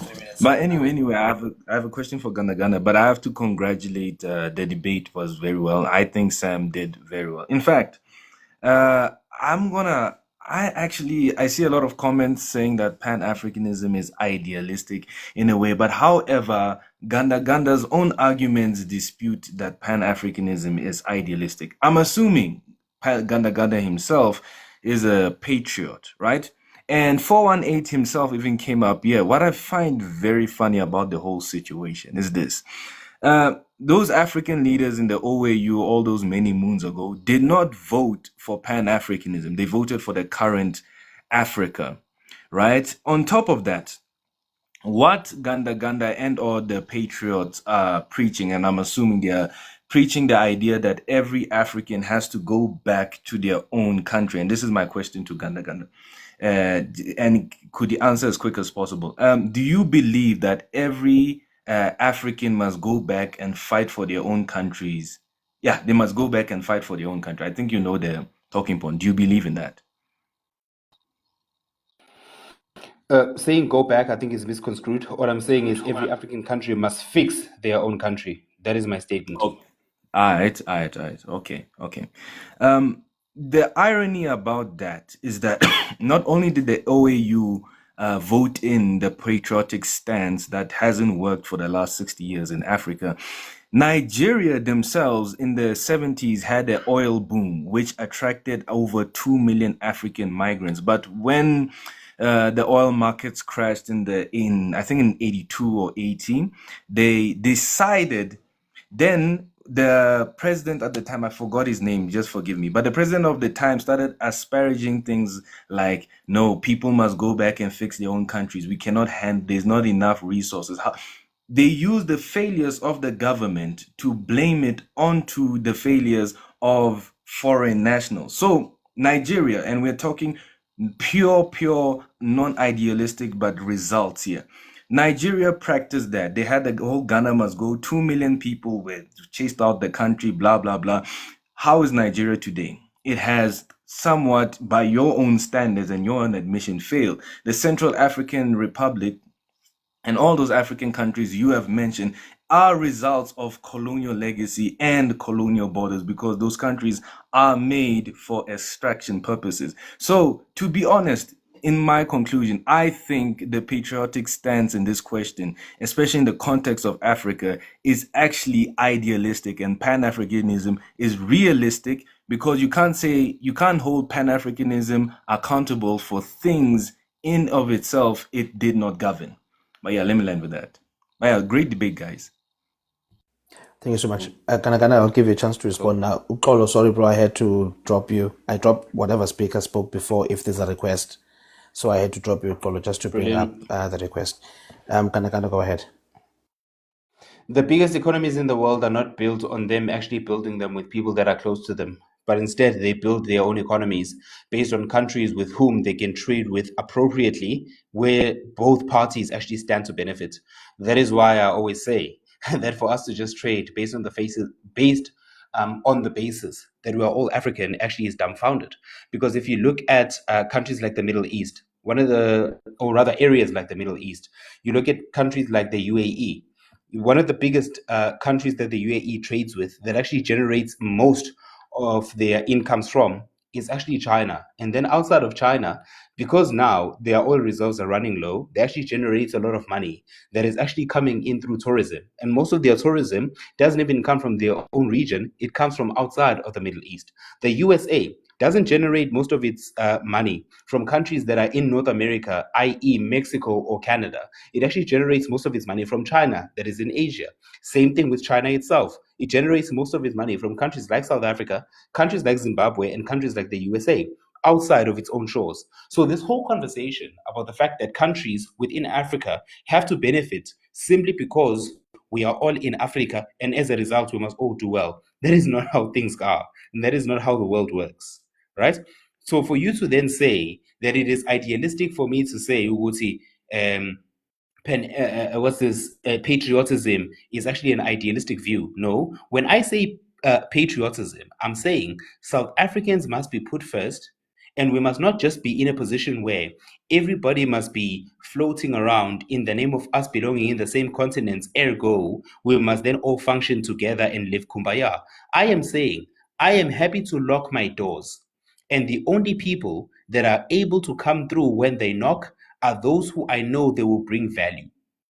I don't care if the person who's bringing value is from Mexico. If they're bringing value, I'm more than happy to accept them, more than I'm happy to accept the guy who lives across the road. Because what matters the most to me is making sure that my kids are fed first before I care about anybody else. I hope that answers the question. And as I've said, a man who cannot feed his family but wants to take care of a community is a failed father. And a failed father can never lead anything. Thank you, GandaGanda. I'm gonna give to Just Kings and then Misa. Just Kings, your 3 minutes just now. Sorry, Sam, do you mind if I give Just Kings and Misa at the same time? Unless, skip Just Kings. That's fine. Misa, go ahead. Thank you, host. You can tell me. Okay, I'll just like to ask from Sam. What if on phone, Miss? You can. What if on phone? Sure, go ahead. No. So I would just like to ask Sam from you, when it comes to this One Africa, how are you going to balance the social politics when it comes to the constitution? Are we planning to use the secular constitution or the Sharia law of more than 9 states in Africa, including many in Nigeria? Or we're going to use the Christian constitution of Ethiopia? So how are we going to balance this without infringing on the rights of other nations or other religion or other people? Which constitution will be best for us as One Africa? Yes, I think that Africa is a continent that has people who come from different walks in life and would like to be governed in different ways. I think that what we can learn from the UAE model, where in the UAE you have different regions that are run differently. But what is important is that UAE, the United Arab Emirates, right, where each region, right, has its own leader and it's run differently from another. But this leader goes and represents that region on a much higher board. So I think we can learn it from here in Africa as well, where we will have these different leaders that are running different regions in Africa, depending on the democracy of the people at the time. So if like in the Southern Africa, we want to be ran through a constitutional democracy, so be well. We're going to be ran to, if others wish this is others wish, if they wish a different thing, they're going to have whatever. Okay, sorry, Sam. UAE has Islamic laws. UAE, Yes, all but of those countries. It's not politically, socially governed in the same way, right? Because not all Arabic people are the same, right? So that's the whole But thing. they that have the will- Islamic. The constitution is one. It is Islamic. Yeah, but it is the social governance is not the same. So here's my thing. We can My learn thing from I'm it. talking about I'm not is saying the wait. It is the constitution. How are we going to deal? The UAE you made an example of. It's all Islamic. There is no Christian. There is no secular country there. Yes, I'm saying to you, we can learn from it, not that it can be a direct image from it, right? African problems need African solutions. So I'm not saying to you this is going to be a mirror image of what is happening in the UAE, but I'm saying we can learn from their model and How? also Because they obviously are the same, alter. and Africa is different. We've got the secular in South Africa, we've got the Sharia law, like the UAE in the northern part, and then we've got the Christian in Ethiopia. So, how are we going to combine them without fringing on No, the we are right not of going to our religion? combine them. That's not the point. The point is not to make people believe in the same thing. The point is to have a one united market. The point is more economic because we are saying we are here to cure underdevelopment and poverty. So people will be governed in accordance with what they believe in. Because in Africa, unfortunately, we happen to have people who have different schools of ideologies, and that's okay, right? That's the diversity of the people. But what we are focusing on here is a one African market. So I don't think it's really a mountain, the question you're asking me. I think it's a matter of the democracy of that region determining how would they want to be led and which constitution would they want to use. They're going to use that. But fact of the matter is their interest when it comes to economic interest will be represented by this united body of the United African States, whatever you want to call it. Thank you so Host, much, I'll come back. Simon. Yeah, that's okay. That's okay, Mister. Yes, if you can drop Mister, because we do have requests. I was actually complimenting everyone, thinking Host, everyone is host, doing well. can I ask you a question? Yes, go ahead. I hope I'm not overstepping my mark here, and if I am, please, you're more than happy to shut me down. In light of submissions that I've heard, am I allowed to ask Sam questions, or is it just open for the panel? You can let It's me for know. the panel. It's for the panel right now, bro. It's for the panel Okay, right no now. problem. No problem. I was No problem. complimenting everyone that we're doing so well, no restrictions, and then boom, 2 restrictions after the other. So let's tap guys and F. I don't know what you do to stop restrictions or to assist. I've appealed both of them because they are one appeal has been approved. They are unwarranted. But yeah, I've got these things. I have no idea how to solve them. But please tap F1 or whatever you need to do. Forward 41.8. I don't know.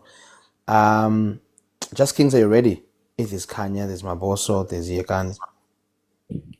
Yeah, I'm ready. Yeah, Okay, my go ahead, audible Jesse. leadership. 3 minutes, Okay, 100%. okay. Yeah, so what I'll say is that listening to this whole conversation for Sam, I heard a lot about strong leadership or governance that you were talking about, right? But we really have to look at it deeply. Which countries are being properly managed? Which countries are being properly, led in such a way to execute whatever you say is uh, the redeveloped AU that you talk about.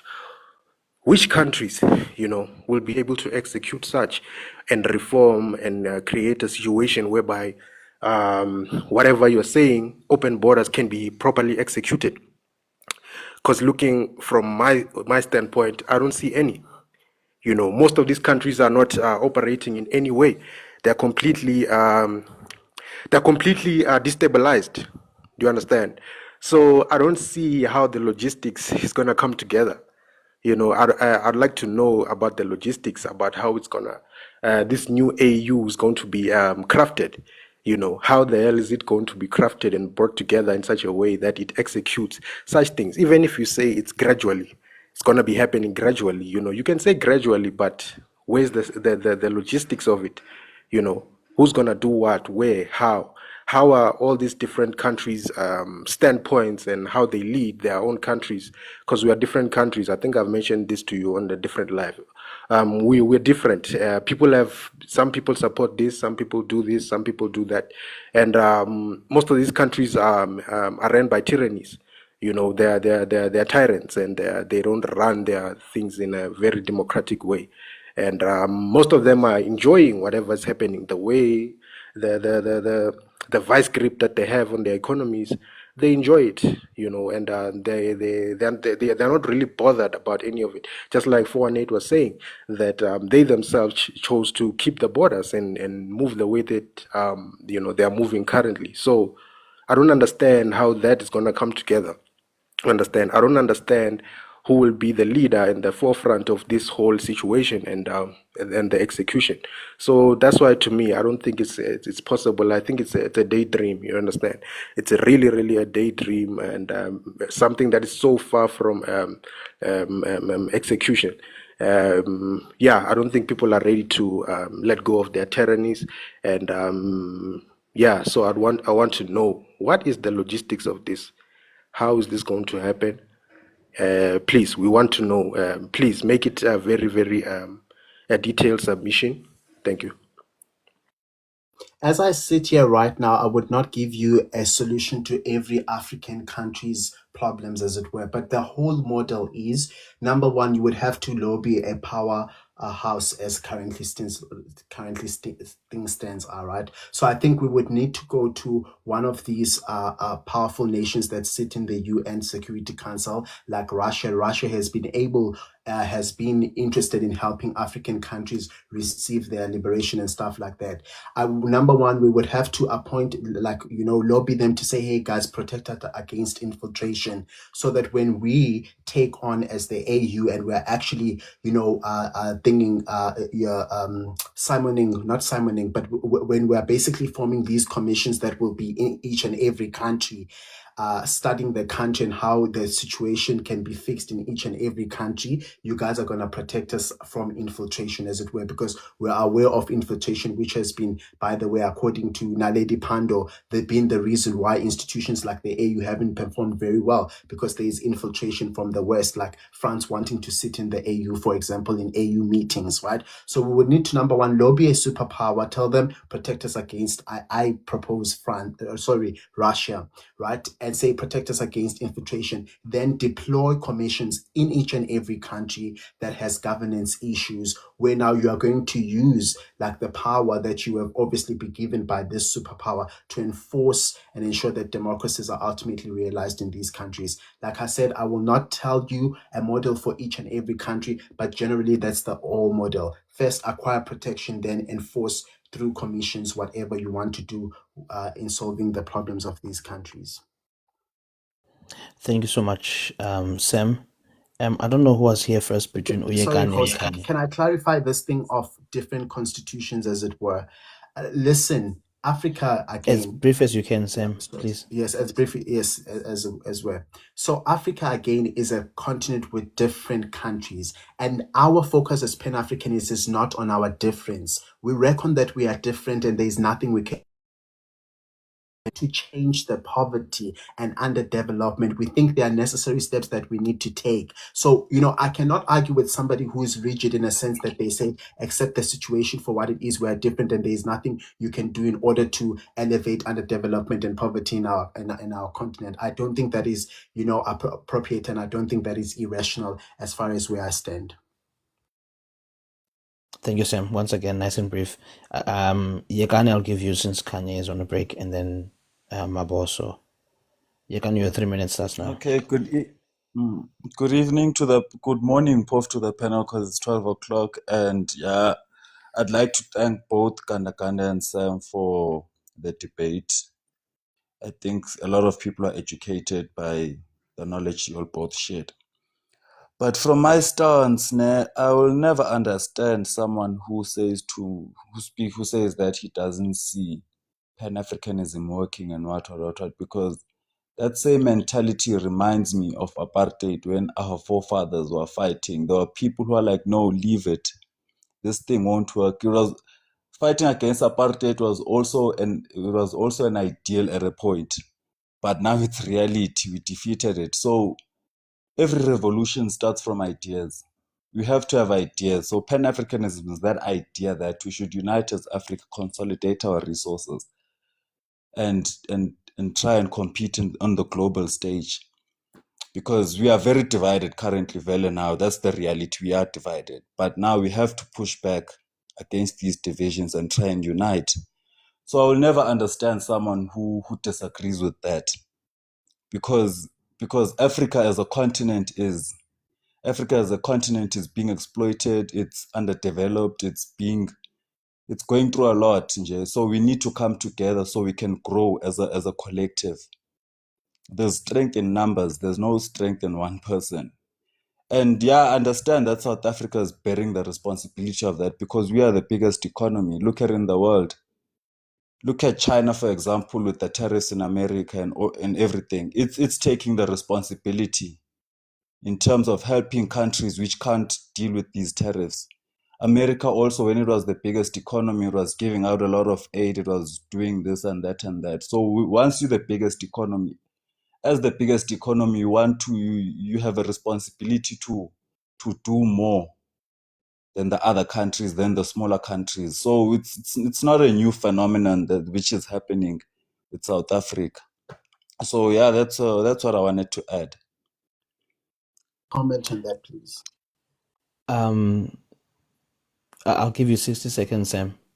Actually, be The brief. reason Be why brief. yes, I will just be brief. Wait, The sorry. reason Was why it? also Was South it? Africa Was it? bears a lot of Okay, no. responsibility No, you can insofar go ahead, as Sam. Sorry. yes. I'll give you The Ganda as reason well. why, the reason why South Africa bears a lot of responsibility insofar as this is concerned is because South Africa has the institutional memory. We have the oldest political party in Africa, right? We have the oldest communist party and the first communist party in Africa. So South Africa still remains a country, number one, that has these people, right, the institutional knowledge who have been fighting these systems, right, for Africa and in behalf of South Africans for the longest time. If you look at the amount of work that the ANC has been involved in Africa throughout time, right? So South Africa is always going to take lead in these conversations because we do have the institutional memory, having had the first communist movement in Africa, right? And by the way, guys, here's a trend. Oh my word! I have to cut you, Sam. Sorry, bro. I have to cut you. Ganda 1 minute, and then we'll move on. Guys, I'll be strict. I'll be strict now. If the question is not asked to you, I'll not give you a bite to make a comment. Ungidlela isikhathi-ke manje. Yabona I'll sesiyalwa-ke restart. manje. I'll restart it. Ngikushaya kunjena. Ngikushaya I'll kunjena-ke restart manje. it. Go ahead. All good, mate. Look, I think based on the point that was made by Uyekani, it's dumbfounded for people to say that African countries are already not trading with each other. It's an absolute lie. Based on 2024 and as early as 2025 trade statistics, South Africa trades most within Africa with its neighboring countries, within the SADC region. Countries we actually trade with are Mozambique, Botswana, and Namibia. This can be found on an article released by Business Tech on the 23rd of July 2024, and also another article released by the Department of Trade and Industry in South Africa on the 25th of November 2025. That is literally less than 2 months ago, right? So the idea that African countries do not trade with each other is dumbfounded. The case that we were discussing here, Wenayekani, is a conversation regarding whether or not the freer movement of people is beneficial. And we're all saying, no, it is not, simply because of the fact that you need to look at the fact that people from different countries have different belief systems, different ways upon which they are running things, and based on that, Africa, it will be difficult for them to actually unite simply because there are different things in Africa that we need to look at, different systems of government, different ways in which those countries make money, and also different beliefs, ideologies, and practices that we need to take into consideration. That has nothing to do with hatred. It has everything to do with reality. Thanks. Thank you, Kanaganda. I'm going to go to Kanya and then Mabozo. By the way, I don't know if you guys saw, but Red called Ukolo out for a debate. And yeah, okay, it's not me, it's not my fault, but I'll make it happen. Kanya, go ahead. Hey, 3 minutes thank starts you very now. much, host. Only just a few questions to put Mane. In as far as I'm concerned, immigration is as old as human beings are, first and foremost. And within that very aspect of that being said, and people had borders. It might not been as the ones that came with colonial powers, but borders were there by virtue of power first, the political will of the people living at that particular time, and mountains and rivers that gave shape to one specific tribe or a nation. And particularly what was key in that particular time would have been respectability and conforming to the society that you would then move to once migrated, which we are definitely not seeing currently as South Africans today, which then brings us to the position that we are in, of crying, which why sihlukumezeka kangaka with all the influx of people all coming to one place. Now, my question to Usem would be, how is it the South African fault that we were born in a place that then provides a better lifestyle for us in terms of living in general?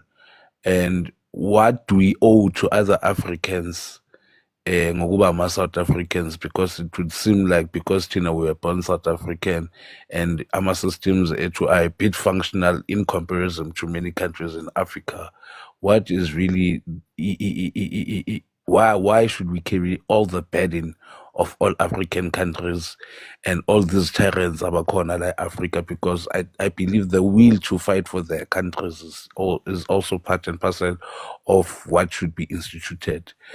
And another thing, EAU has failed on several occasions to act. Is the Shulana Take is one SADC question at a as a time. region? Okay, I'll drop it there.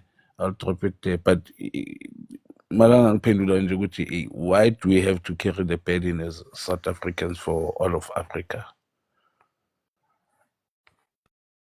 Cool. Number one, we reject the idea that number one, South Africa is carrying the burden on all Africans. We think that is a nationalist point of view, and we think that a nationalist point of view doesn't work for us because in cases of trouble, we all need one another as the world. We think, therefore, then in the interim, when trouble hasn't when shit hasn't hit the fence, we should operate as countries that look on of one another, right? That's number one. Also, it is not to say that it's South Africans' fault to be born in a country that can afford them a better standard of living. It is to reject the idea that those who are not born in countries that cannot afford that for them, they must now be trapped just because they don't have a particular form of, identification on their hand. We reject an idea that where somebody is born can determine how great their life can be or what type of life they can live. We think that people, right, just for the nature of being people, should be given the equal opportunity to live their best potential life, even if that means migrating into countries that can afford them better opportunities. We reject that idea that where you are born must be an instrumental factor in what you become and who you become in the future. So yeah. Thank you so much, Sam. Maboso, your 3 minutes starts now. I mean, guys, this makes no sense. You have been asked a practical question to respond to an issue that is happening, and you are giving an ideological answer, saying we are facing an immigrant crisis. I mean, I'm just disappointed. But anyway, yeah, Azania, to be honest, the last answer just interrupted the question I had long standing, man. I don't know, man. This is disappointing. There's just dishonest in this whole thing. And I know I'm gonna be terrible on this because I've been disturbed from my entire thoughts and the line of my questions. Anyway, GandaGanda, between patriotism and Pan-Africanism, which one South Africa won't survive without? Like, will South Africa get destroyed if it abandons Pan-Africanism, or will South Africa get destroyed if it abandons patriotism? Quickly there, brother, so I can ask Sam a question. South Africa can do very well by focusing on making sure that it is working within its shores. So for me, I'd rather be a patriot than I am a Pan-Africanist, because that deals with my immediate issues. Okay, thanks. Sam, which continent in which continent where the countries that have succeeded and developed applied the pan-continental approach as an ideology? Which continent has grown because of pan-continental? Or which continent can give credit to its development and success to pan-continental approach. Which continent? We've got 7 continents. I think 5 are habitable, or 6. Go ahead, Sam. So as far as as far as I'm concerned, Europe is one of the continents that have shown us that this pan-continental thinking exists, because they've even had they have the AU, the European Union, that represents itself or poses itself as an institution that represents the interest of the people in Europe, right? And it has been instrumental in developing those countries and ensuring that the people are afforded a better standard of living. So Europe is a perfect example, as it were. From my knowledge, Europe was like created World War WAR 2 perhaps 70 years ago, and I think Europe was already developed way far before European Union. I don't know infrastructure and development that was built in Europe by EU. Do you know those projects and infrastructure that was done under European Union?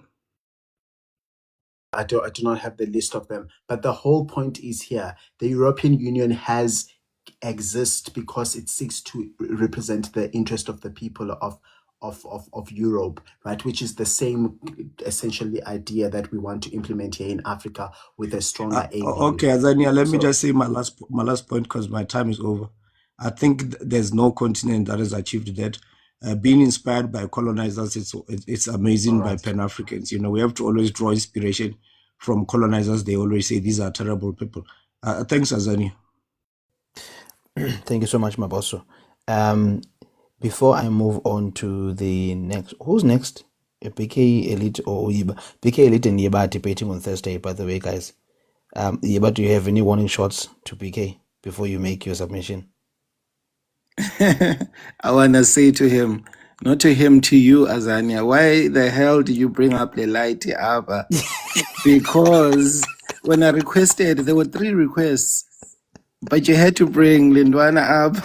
For obvious reasons. I wanted to face off. You guys You are debating very this. messy. It makes sense. Yiba, I think you are next. Your 3 minutes. Okay, so thank you for the time. So firstly, I want to say that Usam is very disingenuous.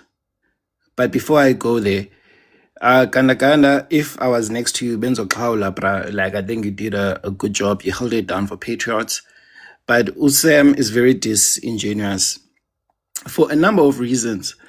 The questions that Mesa asked you here that you evaded by speaking about ideology, which did not make any sense whatsoever. For example, you have North Africans, let's speak about Morocco, Libya, and Tunisia, who consider themselves Europeans. Some people have called them the demo of Europe or whatever. And we saw their porous behavior during the AFCON final with Senegal. Sorry, but I'll give you time back. Guys, can you please tap an F1 Senye Swango? Kondo Satanovo Gleba. Yeah, so we saw their my time. So we saw their appalling behavior in the AFCON final. Those people do not consider themselves as Africans. Right. So, and they live different values. You have Egyptians who consider themselves as Arabs.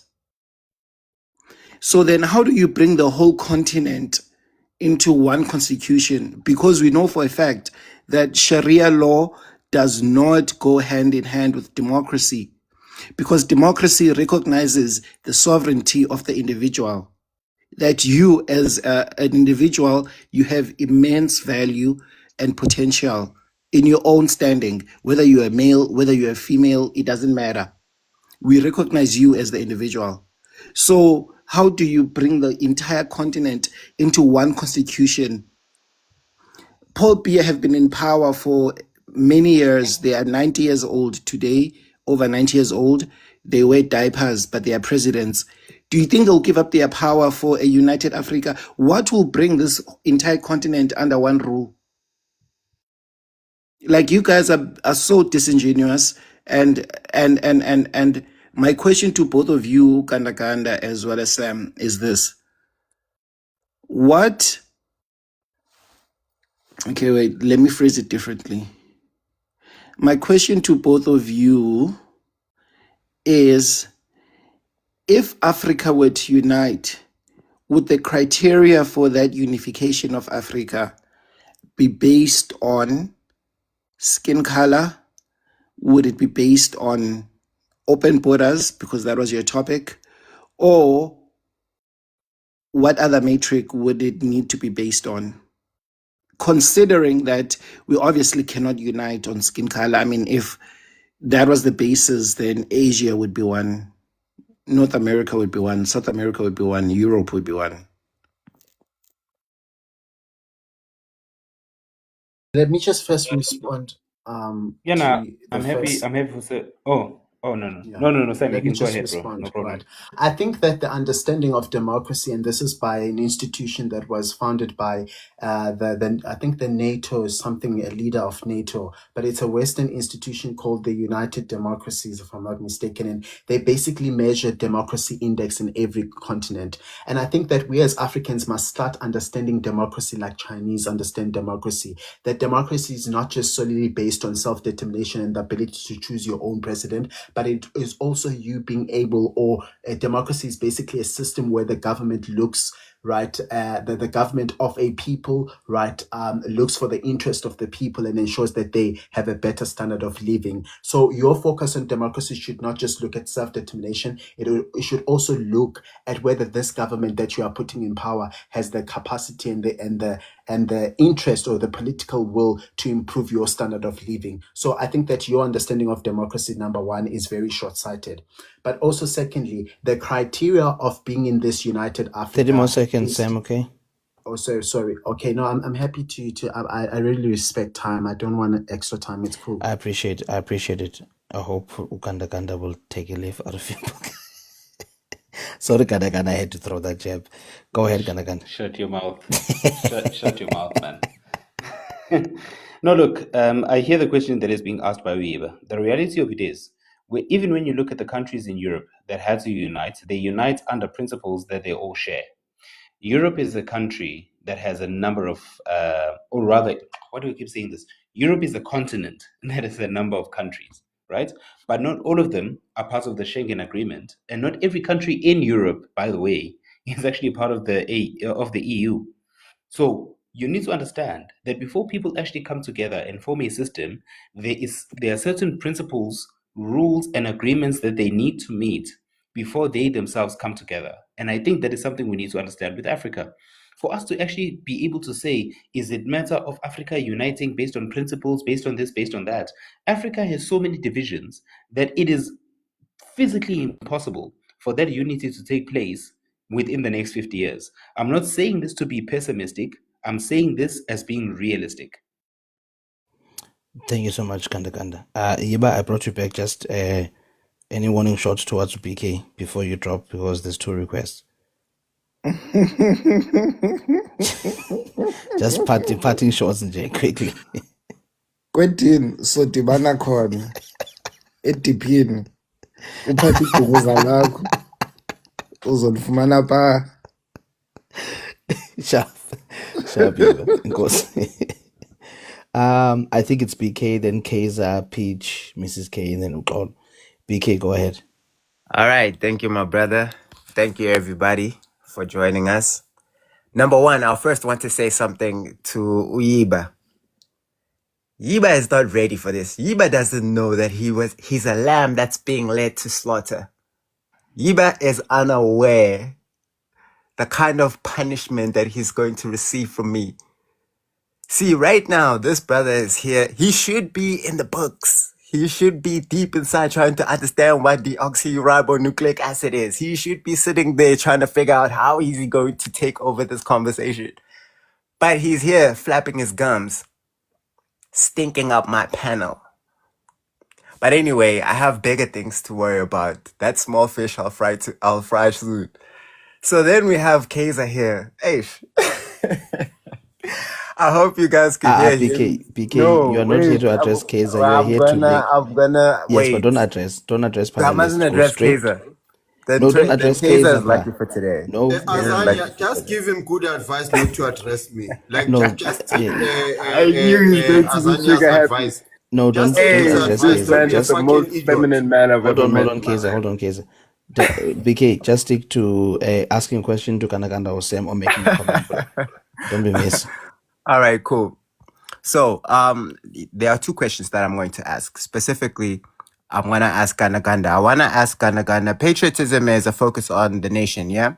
And then Pan-Africanism is a look at things in like a continental perspective. Do you think that they could be coexistence? Do you think that one could be patriotic, meaning for South Africa, and Pan-African? First question.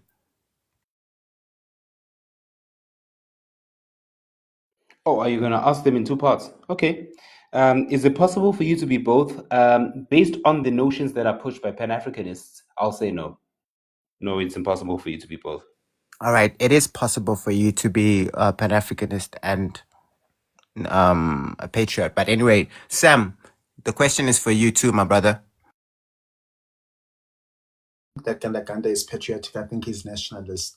So I do think that, yes, indeed, patriotism and Pan-African exist, and I'm a perfect example of a patriot and a Pan-African at the same time. But I do think nationalism and Pan-Africanism cannot coexist with one another. All right, cool. And then now I want to create a theoretical scenario. In the event that we find some form of unification of all economies on the African soil, and we are governed under one Afro dollar, for an example, how do you think it's going to influence the movement of people when every single economy on the African soil is now unified to one particular currency? So let's say in Cameroon, 1 rand equals to 15, and the same thing is here in South Africa, and the same thing is in Egypt. What I want to know is, do you think people would still leave their place knowing that they have the same strength in terms of currency and economics versus any other African continent? Who are you I do asking this think, question? yes. Can I? You guys, at some point, will have to answer. Cool. That's I all. think Okay, that 30 people, seconds, Sam, yes. and 30 seconds, Ganda. That migration is a natural phenomenon on a number of spectrum. It's not just basically on, like, for instance, economic strength or something like that. People are still going, no matter how rich we become, people are still going to leave and migrate to other places for different reasons, right? Particularly maybe because somebody got married or this or that. So migration is not going to be a phenomenon that's going to stop just because we have stronger currencies or something like that. But stronger currencies are going to ensure that the migration is not as high, because when people are seeking for job opportunities and better opportunities, that's when migration spikes up, right? So, but it's going to continue. It's not going to stop. But when there is like strong economies, it's going to be minimal as possible. So, yeah. Ganda briefly as well. You are living in cloud cuckoo land if you believe that there'll ever be one economy in Africa. That is why I was saying earlier, host, when I was talking to Sam and it was Sam alone, I made it very clear that a lot of the views that Pan-Africanists have, as far as this conversation is concerned, is based on nothing but hogwash that is not actually based on reality. For crying out loud, there are countries in the continent that literally trade in the currencies of countries that are not even within these shores.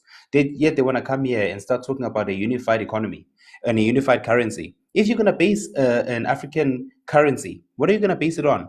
Because based on what Nixon did in the 70s going into the 80s, he took the dollar off the gold standard, right? Which meant that now currencies are no longer based on the mineral value. So if you're going to base African countries on mineral values, where are you going to base them on? Given the number of minerals that we have, number one. Number two, leadership structures that African countries do have are so different. So if you're going to say that we're going to run an economy, how is it going to be based? Because some countries are going to be capitalist, some countries are going to be communists, some countries are going to be socialists, some countries are going to run a mixed economy like a South Africa would. And then there are countries like Zimbabwe that are running a ZIG that nobody has ever heard of.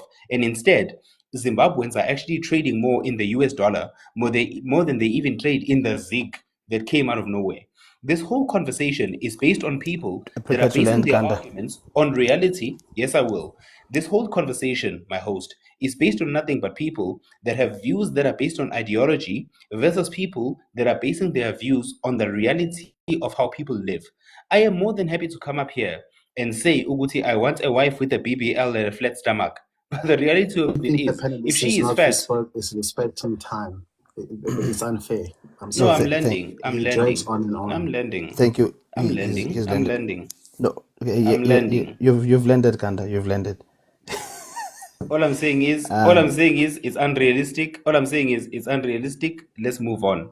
Base your Thank you so arguments much. on realistic things and not basing it on monopoly money standards. Thank you so much. Kaiser, your 3 minutes. I heard something that really disturbs me when Sam said because we South Africans have the institutional memory of fighting oppression, then we will be fighting for, we will be the ones who are driving this thing. Basically, we are the beasts of burden. Basically, our job is to carry the suffering and the weight and to share and to get stabbed by foreigners who are trying to come into the country illegally. We must just take it and fight for it and carry and give. We are beasts of burden, basically, in the Pan-Africanist vision. They don't value South African lives, these people. They do not. They don't care. That is why even when they argue for the interests of those shame, pitiful, poor foreigners, and then those South Africans are just spoiled brats, man, who must just toughen up. This is basically the underlying theme of their argument. We are human beings, and we have the right to preserve even the little privileges that we have. Now, hosts, they often say that the borders are already open. That's nice. We already have a pilot project of what Pan-Africanism will look like. You know what it looks like? It looks like Josie CPT. There's already free movement. This is what I call a hijacked version of Pan-Africanism. They're already crossing in illegally. Let's look at the progress report. Josie has collapsed, Sunnyside and everything. There'll be more of that. And right now, if you read the Lokunja white paper, you would know that it's not a myth that people are picking South Africa as a preferential destination. It's not a myth. It's not something that people are making it up for argument's sake. They are coming here in droves now as it is. It's not an if, maybe, what if. Now, they say, can patriotism and Pan-Africanism, what did you say? You said Gandas is not a patriot, is a nationalist. Firstly, Pan-Africanism is nationalism. It's a form of nationalism. It just redraws the concept of a border and makes it wider. It says Africans, anybody who's black, belongs to one nation and everyone else belongs outside. It's a form of nationalism. They are just redesigning the border to say the whole continent is one nation and everybody else outside the continent is an outsider. They are nationalists, but they are just shifting the borders to make them wider. The disingenuity is sickening.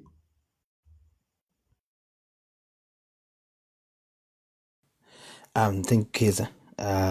Can I respond to that? That is a lie. Pan-Africanism can never be nationalism. The difference between the two is actually just play. It's literally there, everybody can see it. Nationalism is believing that you as a South African, your interests are superior and isolated to you. So you're the only one who must have a job. You're the only one who must get a school. You're the only one who must go to a better hospital because this is your country. And anybody else in the world does not matter. That's what nationalism is, right? So the Pan-Africanism on the other side is the belief that we, the people of Africa, as the indigenous people of Africa, all belong to one nation because we share the same struggles, blah, blah, blah, and so forth, right? So Pan-Africanism doesn't say that the interest of Africans is only for Africans and only isolated within Africa. We still believe that persons of the international community do have the same thinking interest as us, and their interest must be must be realized, as it were. So Thank you so much, sir. I find it very, but yeah, cool. No, I appreciate it. Thank you so much, Sam. Before I drop, you just made up that definition of nationalism from the top of your head. Thank you. I'll drop. Okay, sharp case. Who's supposed to be next? Is it Peach or Mrs. K? Give Mrs. Peach K a or chance. Mrs. K? Okay. Sorry guys, I'm fixing in Godu here. I need company. Mrs. K, go ahead. No, thank you so much. It's been a good debate. You've got 3 minutes, my leader. No problem, no problem, to ask leadership. questions Yeah, or make comments. no problem. Thank you so much. It's been a good debate. We can see that, the dream is getting deeper.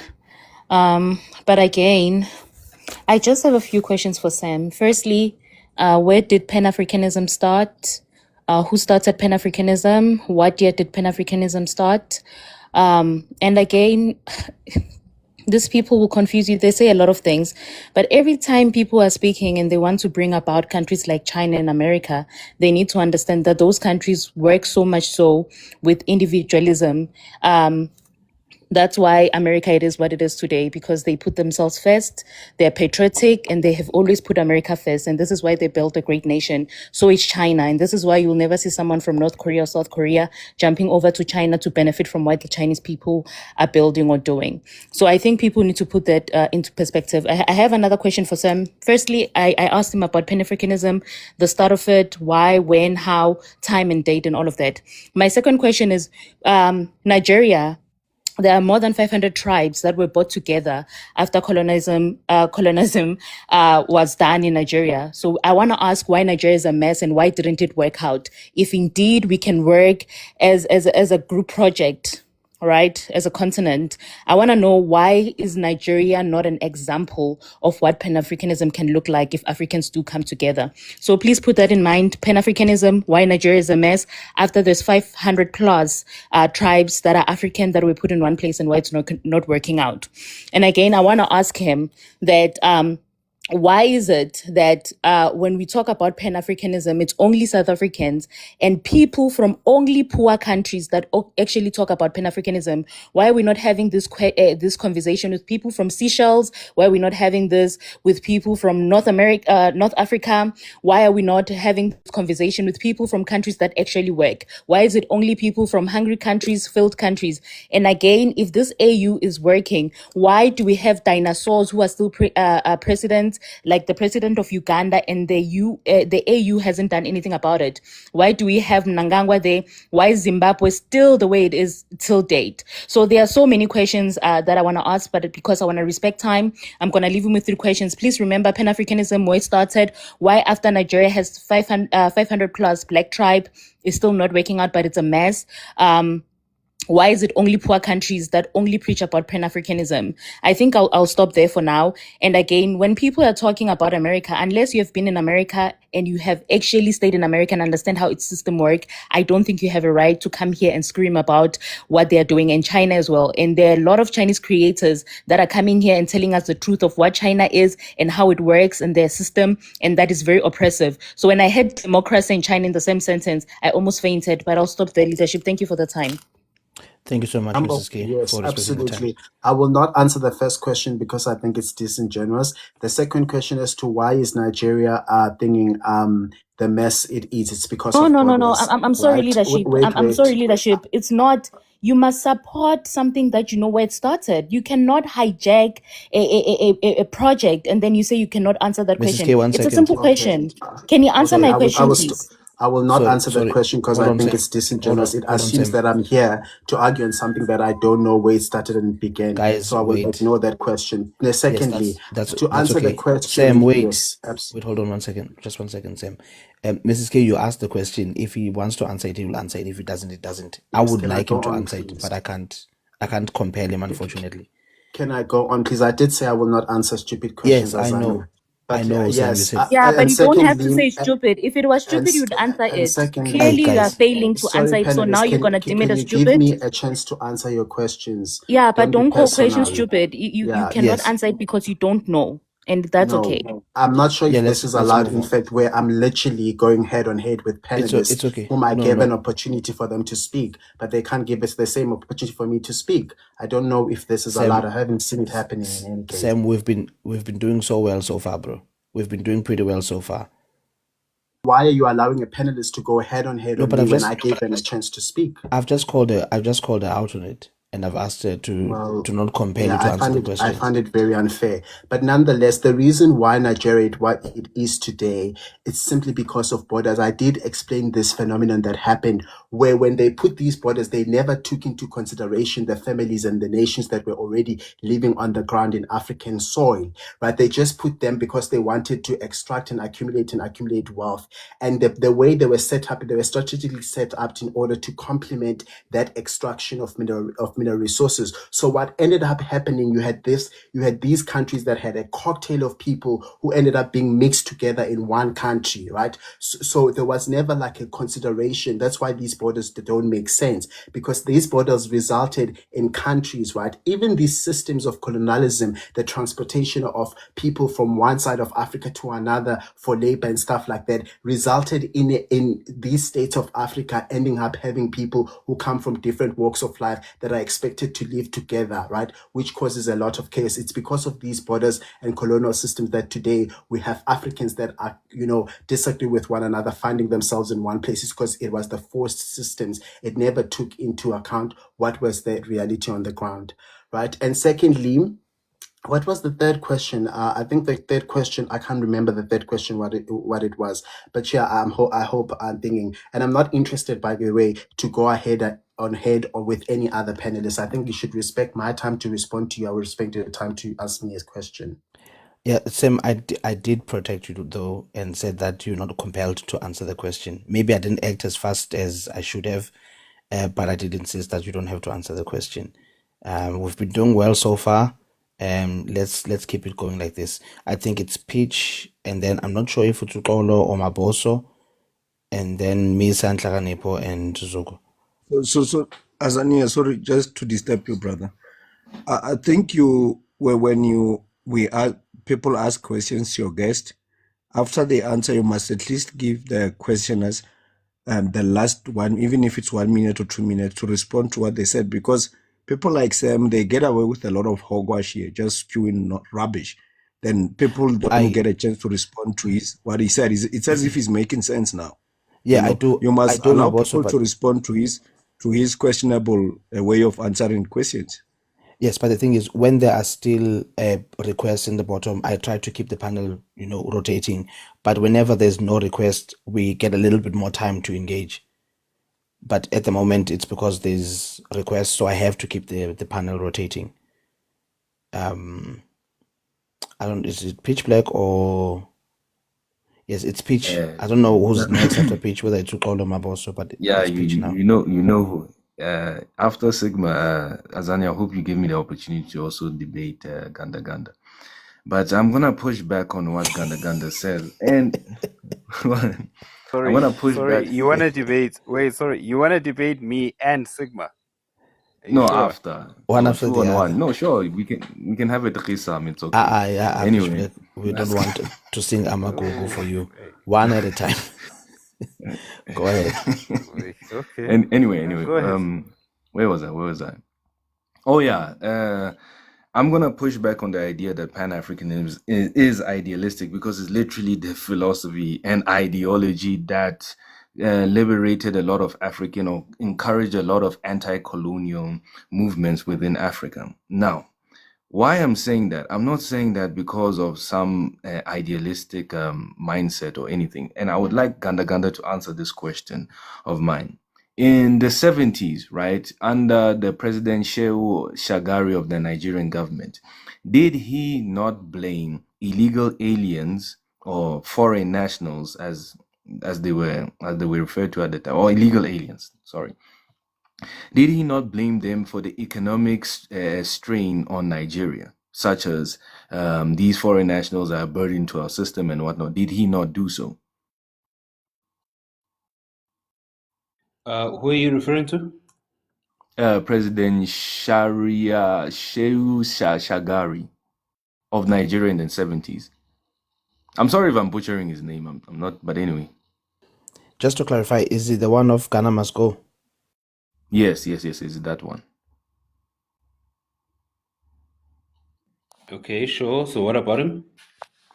Okay, so he's at the time Nigeria was doing very well, but the government and or certain citizens did blame foreign nationals. Okay, they went through with the idea of mass deportation. In fact, they used some of your arguments here where you were saying they must go back and fix your countries. And I would like to know, how did that pan out for Nigeria?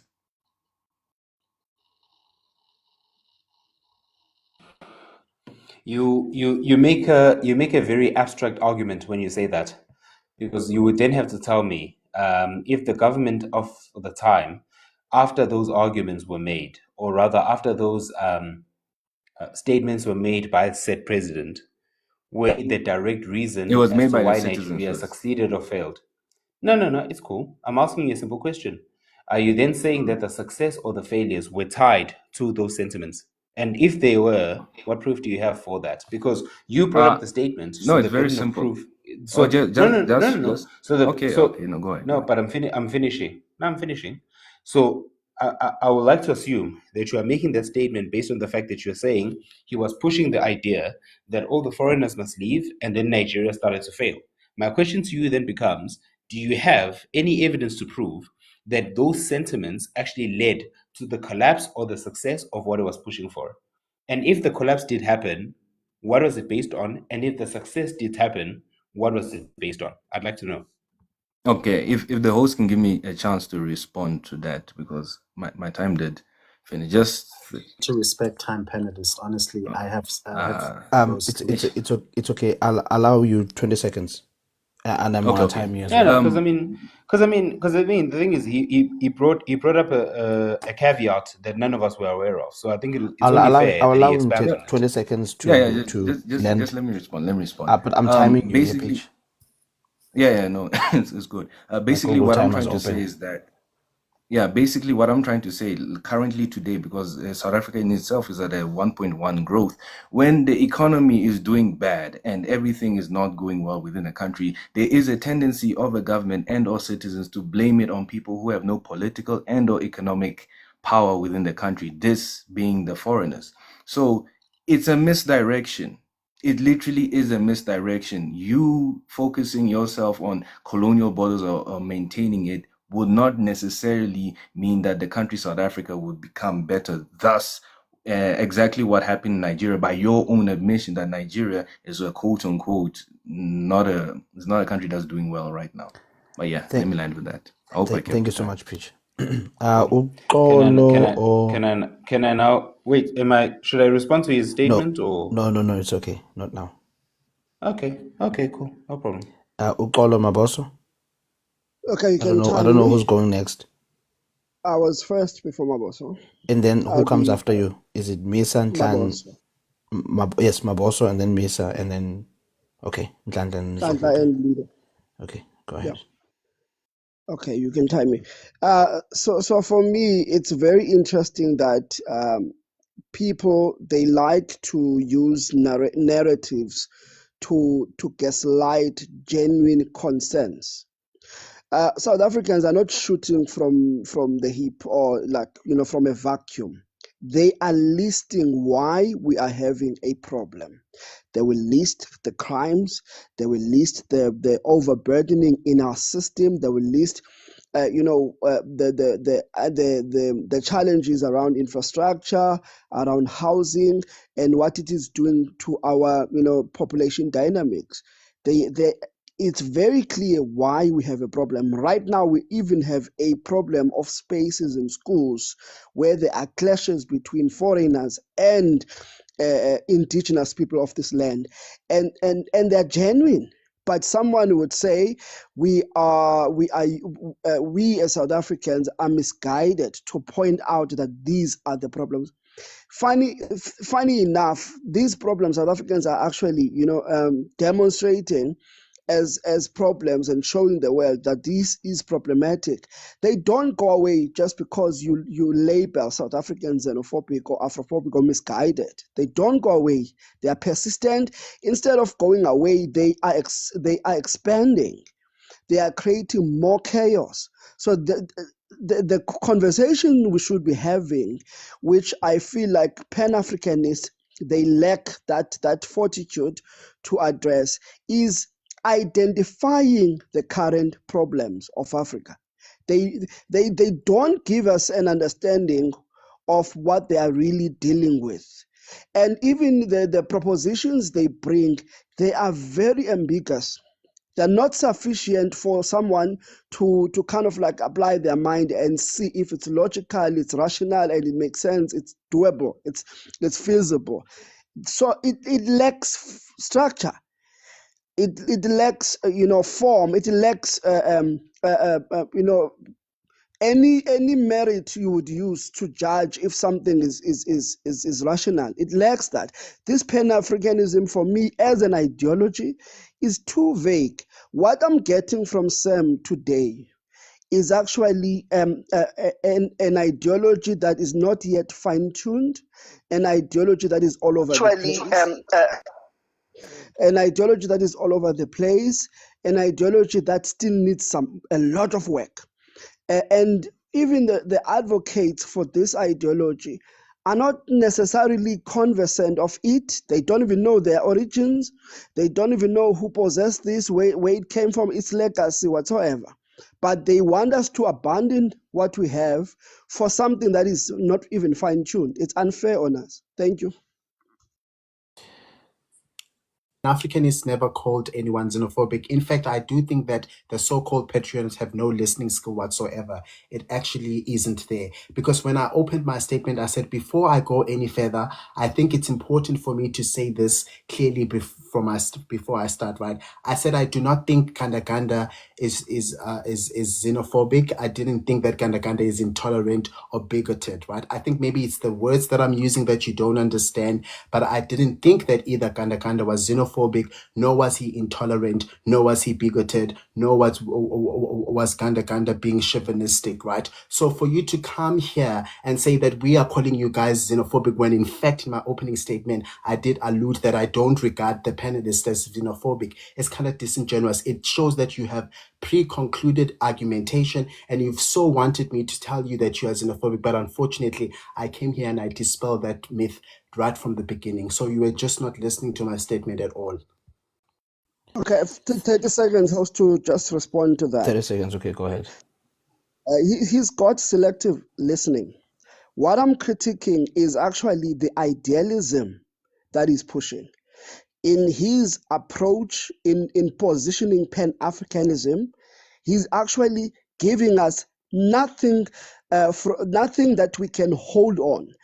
It doesn't have a framework. It doesn't have strategy. It doesn't have any, in terms of the hierarchy of formulation of policy direction. It has nothing. You can't hold on to this thing. I'm afraid it's empty. It's not specific enough for me. And that's what we are critiquing. It's more on ideology and idealism.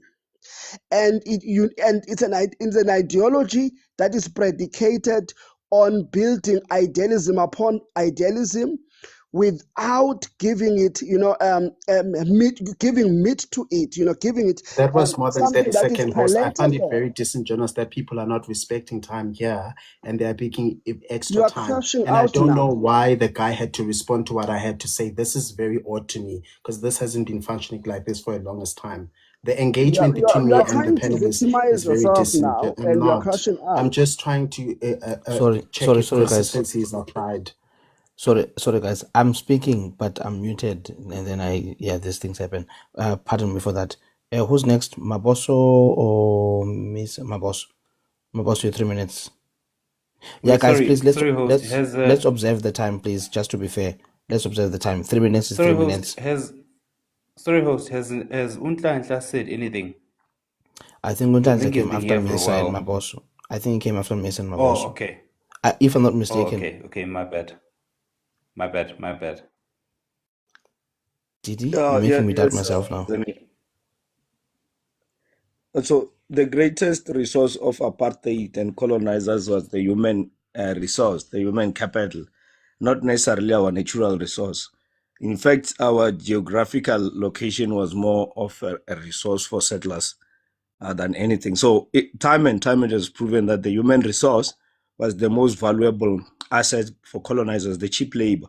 So Sam, who has benefited in the influx of migrants into South Africa? Because in the Pan-African that we see in Africa, there's a deliberate move because people don't do Pan-African to Zimbabwe or these poor African countries or North Africa. They barely discuss North Africa.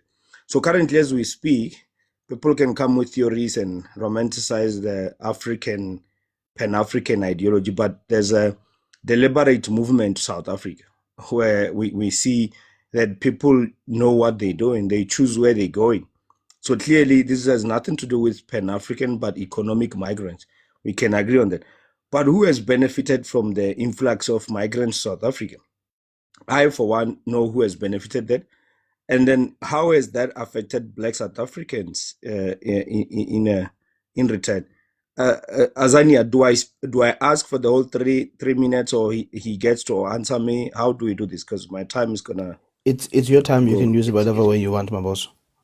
You're in charge of it. Okay. So the one question is the influx of migrants who benefit from it, knowing that apartheid was built on cheap labor. So I assume that is who's benefiting from influx of migrants, because Black people don't own industries, as Pan-Africans always say. Why are African people not migrating to Zimbabwe? Why is there no Pan-Africanism to help Zimbabwe? Why are they ignoring countries like Zimbabwe or Somalia or any of them? And on the issue of Nigeria, I think people are dishonest. People need to do thorough research in terms of the collapse of Nigeria, the booming of oil of Nigeria, that and why people were concerned about migrants. And Nigeria has never experienced continental migrants, never mind global migrants. So let's not compare oranges with apples. Nigeria experienced the regional migrants. Those are small scale migrants. But even with that, still Nigeria couldn't stand them. This goes to show you that the theory of Pan-African is just bullshit. It's hogwash. All African countries want to protect their territories. And in fact, the colonizers removed a lot of African borders, because African borders before colonizers were built either on the borderline of kings and queendoms. Kingdoms and queendoms, or by chiefs or tribal lines. And Africa's got thousands and thousands of tribes. So having 54 borders today, it's really, really not bad. But anyway, I think my questions were clear. Who's benefiting from the influx of migrants, and why is Pan-African deliberately ignoring poor countries such as Zimbabwe, targeting to migrate to South Africa? I do not meet nationalist halfway, therefore I will not answer your questions. They are so nationalist-based view. The idea that South Africa is the only one this and this. It's. I do not meet nationalists halfway. So yeah. So Azania, okay. I'm gonna say, Azania, allow me to have a last land, brother. I'm gonna go off your panel. Azania, you cannot allow people to. Hold on, guys. Hold on, guys. Guys, hold on. Sam, it's okay. You're not that special. Hold on, my boss. Azania, I think what is happening. I think what is happening here. You got a low life. Yeah, you got a low life that probably lives under a bridge, and you have made it feel special. No, we can't. Hold on, guys. You can't never guess. This has only been happening to you guys. Azania, you can't never guess. No, guys. Wait. Azania, you can't just ever guess. Hold on, my boss. His questions. What kind of panel is this? I know, my boss. Hold on. What is this, Azania? Wait, I'm my boss. loving your strategy, but my boss, hold on, Sam. I'm trying to talk to my boss. My boss, hold on 1 second. We had agreed that when panelists are coming up, there's not gonna be any ad hominems. I love you. You're my commander. We fight side by side, but this is. Hold on, my boss. My boss, wait, brother. We agreed that when the panelists are coming up, there's not gonna be any ad hominems. Or anything like that. So let's please be respectful and mindful of that, please, guys. Who's next? Misa? Yeah. Guys, I'm trying. I'm really trying, okay? This is day 3. I should be doing better that by now, but yes, day 3. So yeah, I'm trying. Is it Misa or is it Nhlanhla? Is it Nhlanhla? Ndim ke bana nje qha nelishwa ke ndixelele. Nasekrishi kwakunje. Unebhadi. Nasekrishi kwakunje. Shab, go ahead. Thank you. Sam, okay, of course, you said that we will have a Yahid unity. We won't have Echad unity. So which means we will be having a compound unity. So if we want to have one army as an ideology of Pan-Africanism, how can we have one army with different constitution? It does not make sense. We have one army, but the constitution are different, which is the army of South Africa is using another constitution and the army of Nigeria is using another constitution. And then if it's one army, not a military pack, one army, not a military pack. That's what Pan-Africanism says. Who will be the CIC? And if the CIC, maybe we have with different constitution, we won't have a federal or supreme law of the country. For me, it does not make sense. How is this thing gonna work? And then again, which means that the social cohesion part, it has never been attended in this Pan-Africanism. And then you went far as to make an example about EU. That's what I like about EU. Turkey is not part of it because they're afraid of the Islamic radicalism within Turkey. That's why it's not the part of EU, not because of any other thing.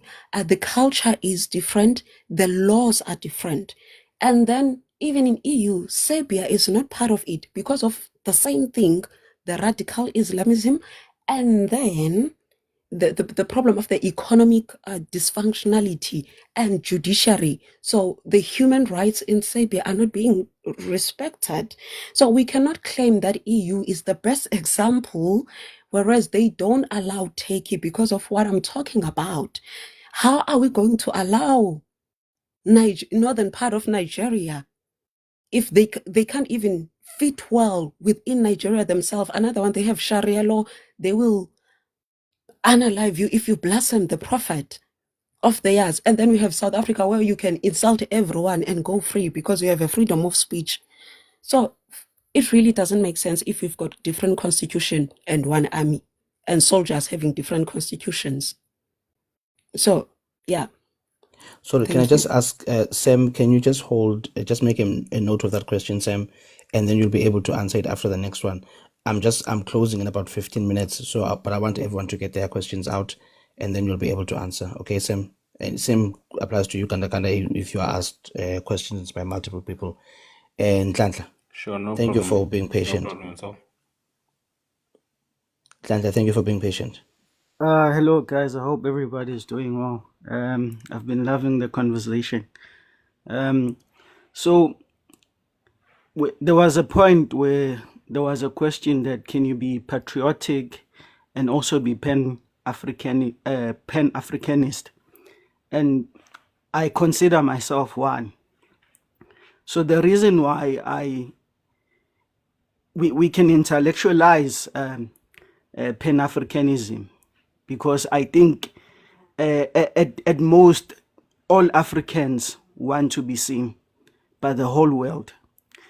And the only way to do that is not through each country. We will never be able to build Africa by each country, but rather by coming together. And this is the idea that has eluded and has fascinated a lot of intellectuals. And it didn't just start here. It's something that has gone far back. I mean, when we talk of Pan-Africanism, we're talking almost around the same time as EU. And the difference between AU and EU was the implementation process. Because what you needed to understand after World War II, the EU, the European economies were down. And here comes America and funded the European economies. Those countries were whole different. I mean, the French were some, when you look back in history, they were fighting against each other. But today they are allies. The reason why they came together was because of economics. And I think if we try and drive the Pan-Africanist mindset into economics, then you begin to understand that we need to integrate ourselves into economies, because we will never have the bargaining power if we are single countries. Look what happens when EU is making a deal with a country, one country. It comes as a whole continent or as a union, just one country. But when we are negotiating, we are all negotiating. Obviously, when we negotiate, we are not finding favorable terms because we are negotiating singingly. So I think the aspect of Pan-Africanism should be looked at the lens of economics. And once the economics start working, then we can now start going into the part of social cohesion and trying to integrate ourselves and all of that. But if we don't get the part of economics, then the Pan-Africanism will remain an intellectual dream that we all have and will never be fruitful. Thank you. That's my Thank point. you so much, Malid. Can I just make a note of that? Don't answer yet, just like I asked Sam. Just take a note of that. Zulu. Thank you, host. I think this was a lovely debate from both Sam and GandaGanda, and well done, GandaGanda. I think you brought the house down there. But I'd like to say, that records show, this is a statement, and if Sam would like to respond to it, that's fine. And if he wouldn't, that's also fine. There's more political will to close and defend and multiply borders than open them in Africa. In the 70s, Africa had about 70 states versus the 55 countries that we have today. In fact, the number of countries could grow because we see, what is happening in Nigeria with the Biafrans calling for their own states, and the growing conversation in Zimbabwe about Abatwagazi, and I think with these and these facts, the idea of Pan-Africanism is cut at the waist because it does not make sense for a lot of African countries, and I'm not sure how Pan-Africanists would sell this idea to people who would actually want to contain their own identity, as we know that we have about 3,000 tribes and over 2,500 languages in the continent. So I don't understand how anybody would think that Pan-Africanism is something that would work out for anybody in this continent. Thank you, host. I'll stop it here and drop. Thanks. Thank you so much. Sam, that's now towards you, so you can take some time and respond. I did say that after 2.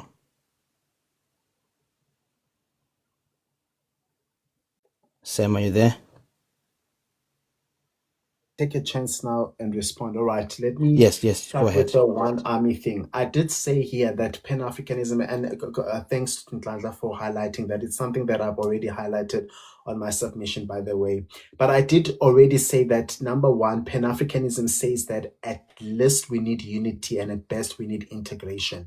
Now, the idea of one army, right, which is something I did not even say on the platform, right, is speaking to the best version of Pan-Africanism where we have integrated. But we believe that, right, by the time we get to the integration stage, we would have already stabilized the situation on the ground. So the first stage I think we need to focus on for now is the stage of unity, where these countries would not have to, they give away their sovereign powers, which I did say even in my submission, that this is not about what matters. I even said that I think it's appropriate that you guys defend those who, are your compatriots, right, and stuff like that. Countries still in a united Africa, countries still get to now draw the distinction between united and integrated South Africa, right? So on a united phase, I don't think that there would be one army, as Misa, alluded here. I think that armies would be just doing,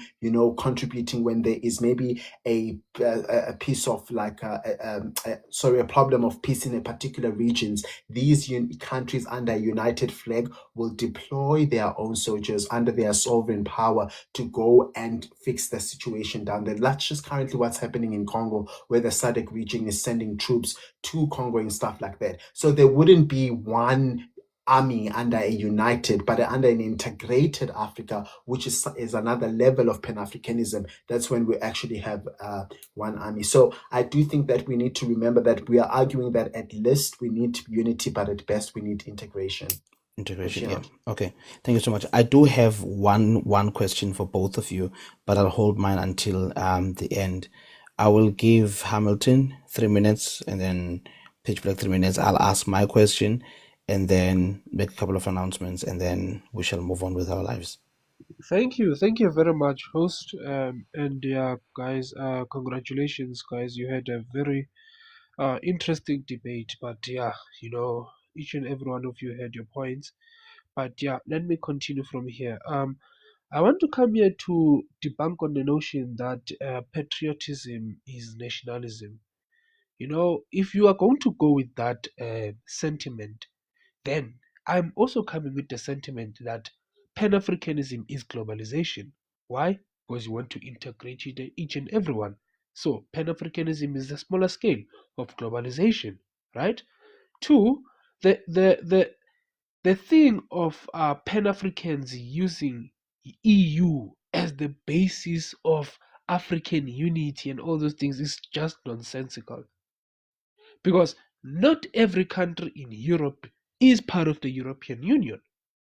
If I'm not mistaken, there are 27, if not 28, European countries that are part of the EU. And mind you, Europe has about 44, if not 46 countries.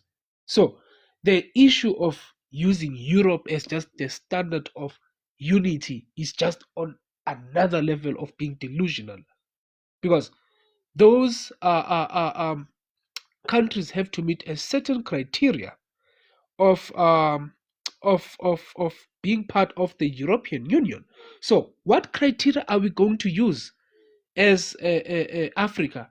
Because each and every time people come with this notion of Africans must unite because black people, it's always based on skin color. They are going to say black people need to unite because they are being oppressed by the West. Black people need to unite because of what or black people this, black people that. No system in place whatsoever. 3, there is no pan-Asian, pan-European, pan-what. Guys, this thing that, people are exacerbating these points to a point where it is just exhausting to have these points of African unity being forced throughout our throats. I mean, we are being forced this African unity because every time people ask questions about Pan-Africanism, they are being dismissed like dogs. Their questions are being called stupid. So how are we going to be sold this idea of Pan-Africanism if we are going to be dismissed like dogs? To me, it doesn't make sense. And the issue of people saying that you can be a patriot and a Pan-African cannot get along, because right now we have patriots and Pan-Africans not getting along right now. So the issue of you saying that you are a Pan-African and a patriot at the same time doesn't make sense. Anyways, thank you. Thank you so much, Hamilton. Sam, make note of that. You can have a bite at it later on. Last one before I ask my question. Peach.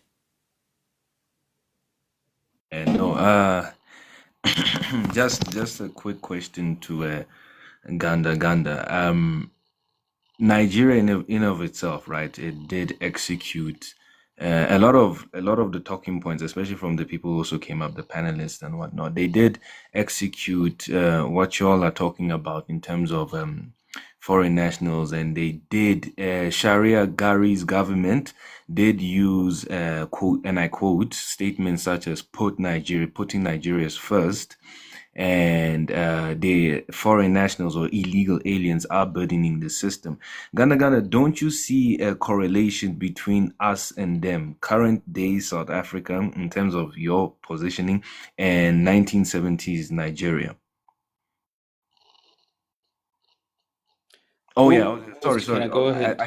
I guess I was supposed to finish, right? Okay, I'm sorry. It's No, you kind of can late. wrap up. Anyway, It's all good. You can go ahead. It's your 3 from my minutes. You use it whatever way you want. Okay, yeah, okay. Oh, I can use it however I want. Okay, yeah, go ahead, GandaGanda. Please answer that question. Your correlations in terms of results is not necessarily based on the results, or rather, it's not based on the reasons as to why you got the same outcomes.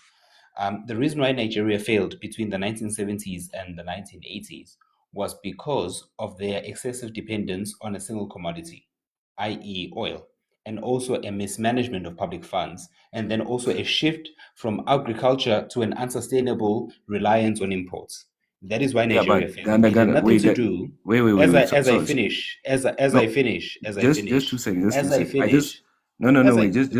2 but seconds. I was asked a question. It is 3 minutes. You can use it Just whatever 2 way you want. seconds. But Fair point. Yeah, but my argument was the government of Sharia Gari, when that commodity was failing, didn't they use illegal aliens like y'all are doing right now? And especially in terms of put Nigeria first and those codes, didn't they use them as a scapegoat to why the economy was flailing?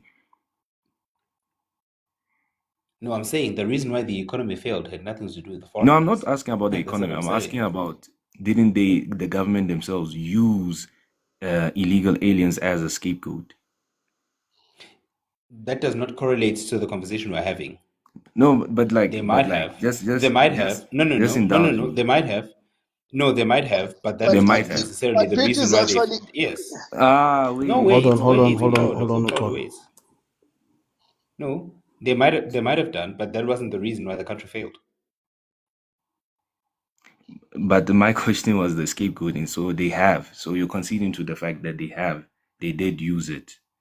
And even here in South Africa, we are repeating history. So it's not idealistic to say that you're being idealistic. But anyway, let me land with that. Okay, can I now respond fully? Yeah, you can respond, GandaGanda.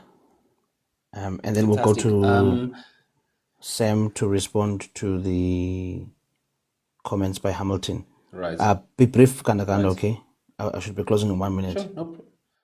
Sure. No problem at all. I thought you still had a question, host. Are you not going to answer? Are you not going to ask? No, I will, but I want to finish and give Sam a chance as well, and then. All right. Cool. Number one, I'm not going to speak on Nigerian matters that I have no clue about when it comes to their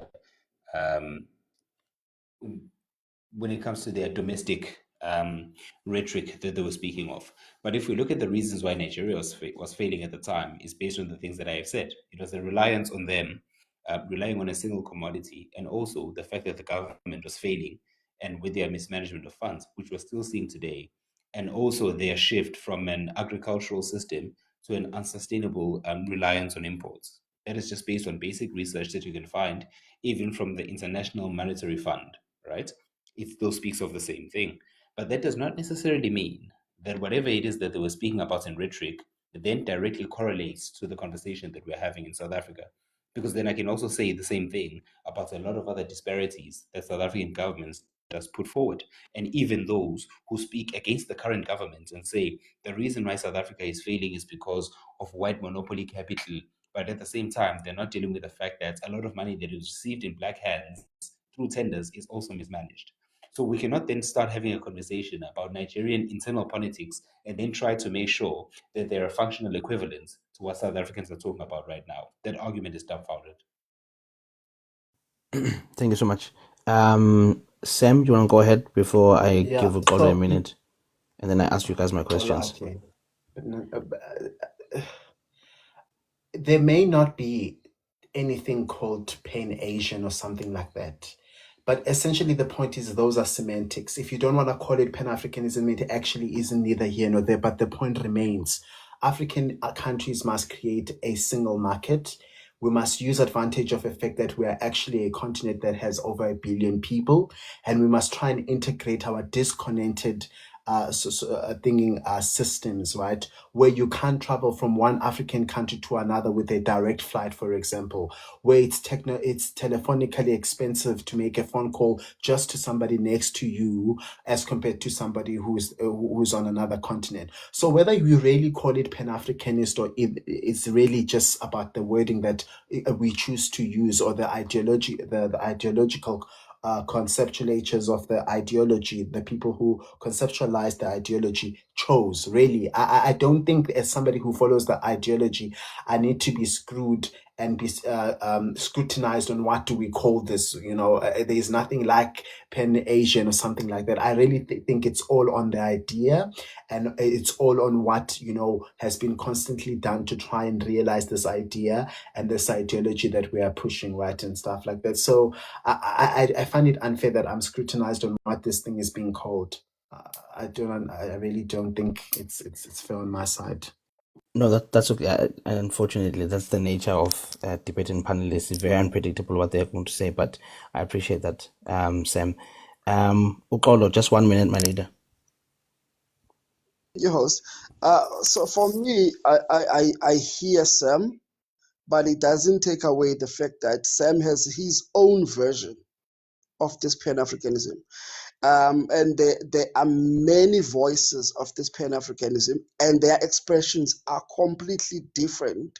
Or they agree on one thing, they don't agree on others. Some Pan-Africanists, they completely say they can never be patriotic and Pan-African and push the Pan-Africanist ideology. And they say that. And then you come up and then you have someone saying, I can be both. So it's something that needs to be said, that this thing is actually a work in progress of an ideology, and it still needs fine tuning. We really need to be honest about that. It needs fine tuning. The owners of this, the advocates of this Pan-Africanism, they have a work to do. They must take this homework, build it, modify it, create it, interpret it, have its interpretations, give us something that we can use. Then we can talk. The brother who spoke about Nigerians' conditions and how they were chasing the Ghanaians versus to South Africa, and that we South Africa are doing the same, is actually disingenuous, and that is false equivalence.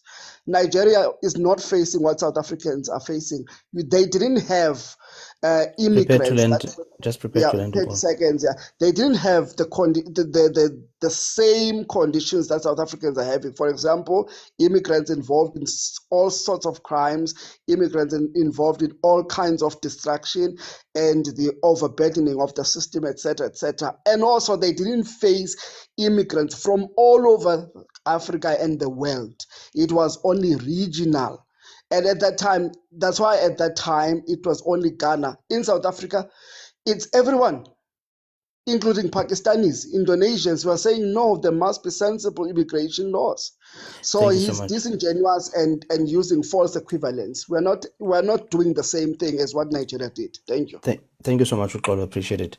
Quickly respond to that, just at 30 seconds as well. The reason why that happens, where you get people who say you can't be actually Pan-Africanist and patriotic at the same time, is because of the use of the word patriotic and nationalism. A lot of people don't understand those are two different things. They use those words interchangeably. So somebody could say, I would understand somebody who says you can't be patriotic and Pan-Africanist if they think patriotism means nationalism, because in most cases we use patriotism and nationalism interchangeably, right? So I understand the difference between the two. For instance, that's why I arrived to a conclusion that you can be patriotic and Pan-Africanist.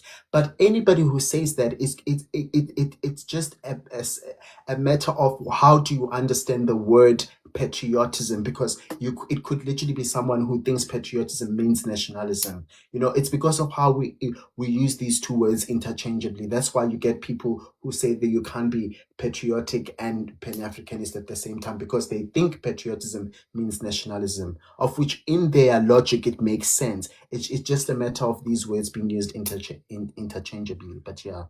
No problem. Thank you so much, Sam. Uxolo, I love you, bro, but I can't bring you up. I need to ask these questions, make announcements, and then go. Guys, firstly, GandaGanda and Sam, this was honestly a proper debate. This was a contestation of ideas. Both of you were prepared. It was amazing. Obviously, I can't make an announcement because I have to be impartial. But I really enjoyed this. This was food for the matured. I don't know what's going to happen next, but you guys have honestly set the bar. Above 41.8, we're just okay. I can't say anything about that. But yeah, basically what I wanted to say, thank you so much for your time and your efforts, guys. It really showed in the way you were engaging that you actually prepared. I really appreciate it. Respect to both of you. I wanted to ask you guys questions for each of you. 1 minute to answer, please. Don't go beyond that. We need to go to bed. Wednesday, we were supposed to have Mkeswa no TP Sunshine. Mkeswa has not responded to confirm. So very likely that tomorrow we're going to have a chill session, if anything, maybe in the afternoon. And then on Thursday, it's Uyiba and BK Light. They will be talking about borders and nationality and identity, DNA, and all of that stuff. But that's going to be them on Thursday. And then on Friday, we have got Gospel Nozar, Humanity versus Law. Are we inhumane or law observers? That will be hosted by GandaGanda, and the Thursday one will also be hosted by GandaGanda. And then on Saturday, we're supposed to have Sigma and Pitch Black at the same time, Pan-Africanism, a case for Pan-Africanism, that will be hosted by GandaGanda as well. And then from next week onward, we are going to be having 3 sessions a week, high impact sessions, and then a chill session sometime in the weekend. Thank you so much, guys, for coming through, liking, sharing. We're still at 150 people. It's amazing. Appreciate it so much. Sam, I'll ask you the first question, and then actually you went first, so I'll ask GandaGanda first. GandaGanda, mind you, 1 minute, okay? Don't go beyond that. GandaGanda, what country would you want South Africa to unite with in Africa? South Africa. Next question. Okay, thank you so much. Your time has expired. Sam, you stated earlier on. Okay, let me just ask you the question. Sam, what country would you integrate with or exclude? Sorry, what country in your phased integration of Africa would you either exclude or integrate with the last?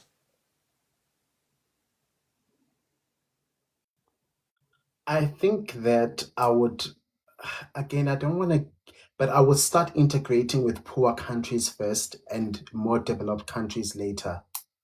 Let me rather ask like this. So maybe if Egypt, we would integrate with Egypt later because they are already developed and there is not really a need to, they can almost like do it, and stuff. Then I would start with the poorer countries like your Mozambique, the poorer countries first. Then I will end with the more developed countries to integrate with. So yeah. Okay, thank you so much. Thank you so much, gents. Yeah, we Sorry, host. can close. Sorry, host. Just as you land, I've actually thought about it. Which country would I want to integrate with? I've actually given it a bit of thought. Before you close, which country would I want to integrate with? I think it would be South Africa. Thank you very much. Sharp, GandaGanda, thank you so much. And Sam would like to integrate with the poor ones first, help them as much as they can, and then move on to the richer ones. Sam, thank you so much, bro. I apologize if any treatment was, unbecoming, but it was fair. No, I just it was. I felt tried. Yeah, yes, no problem. it's you. Whenever you are with your FBAs, you don't see order like this. You're not used to this order. Thanks a lot. I enjoyed the debate. Good debate, GandaGanda. Hope to debate on other matters next time as well. No, of course, my bro. I think you make for an amazing sparring partner, bro. I really did enjoy it as well. all respect, we'll obviously disagree on a number of issues, but I respect you. I respect your views in as much as I disagree, but I'm glad that we were able to have the conversation amicably. Okay, Says a lot guys, about you as a person. book a date or something. Thank you very much. For sex. Okay, guys, thank you so much for coming. Until next time, shelele.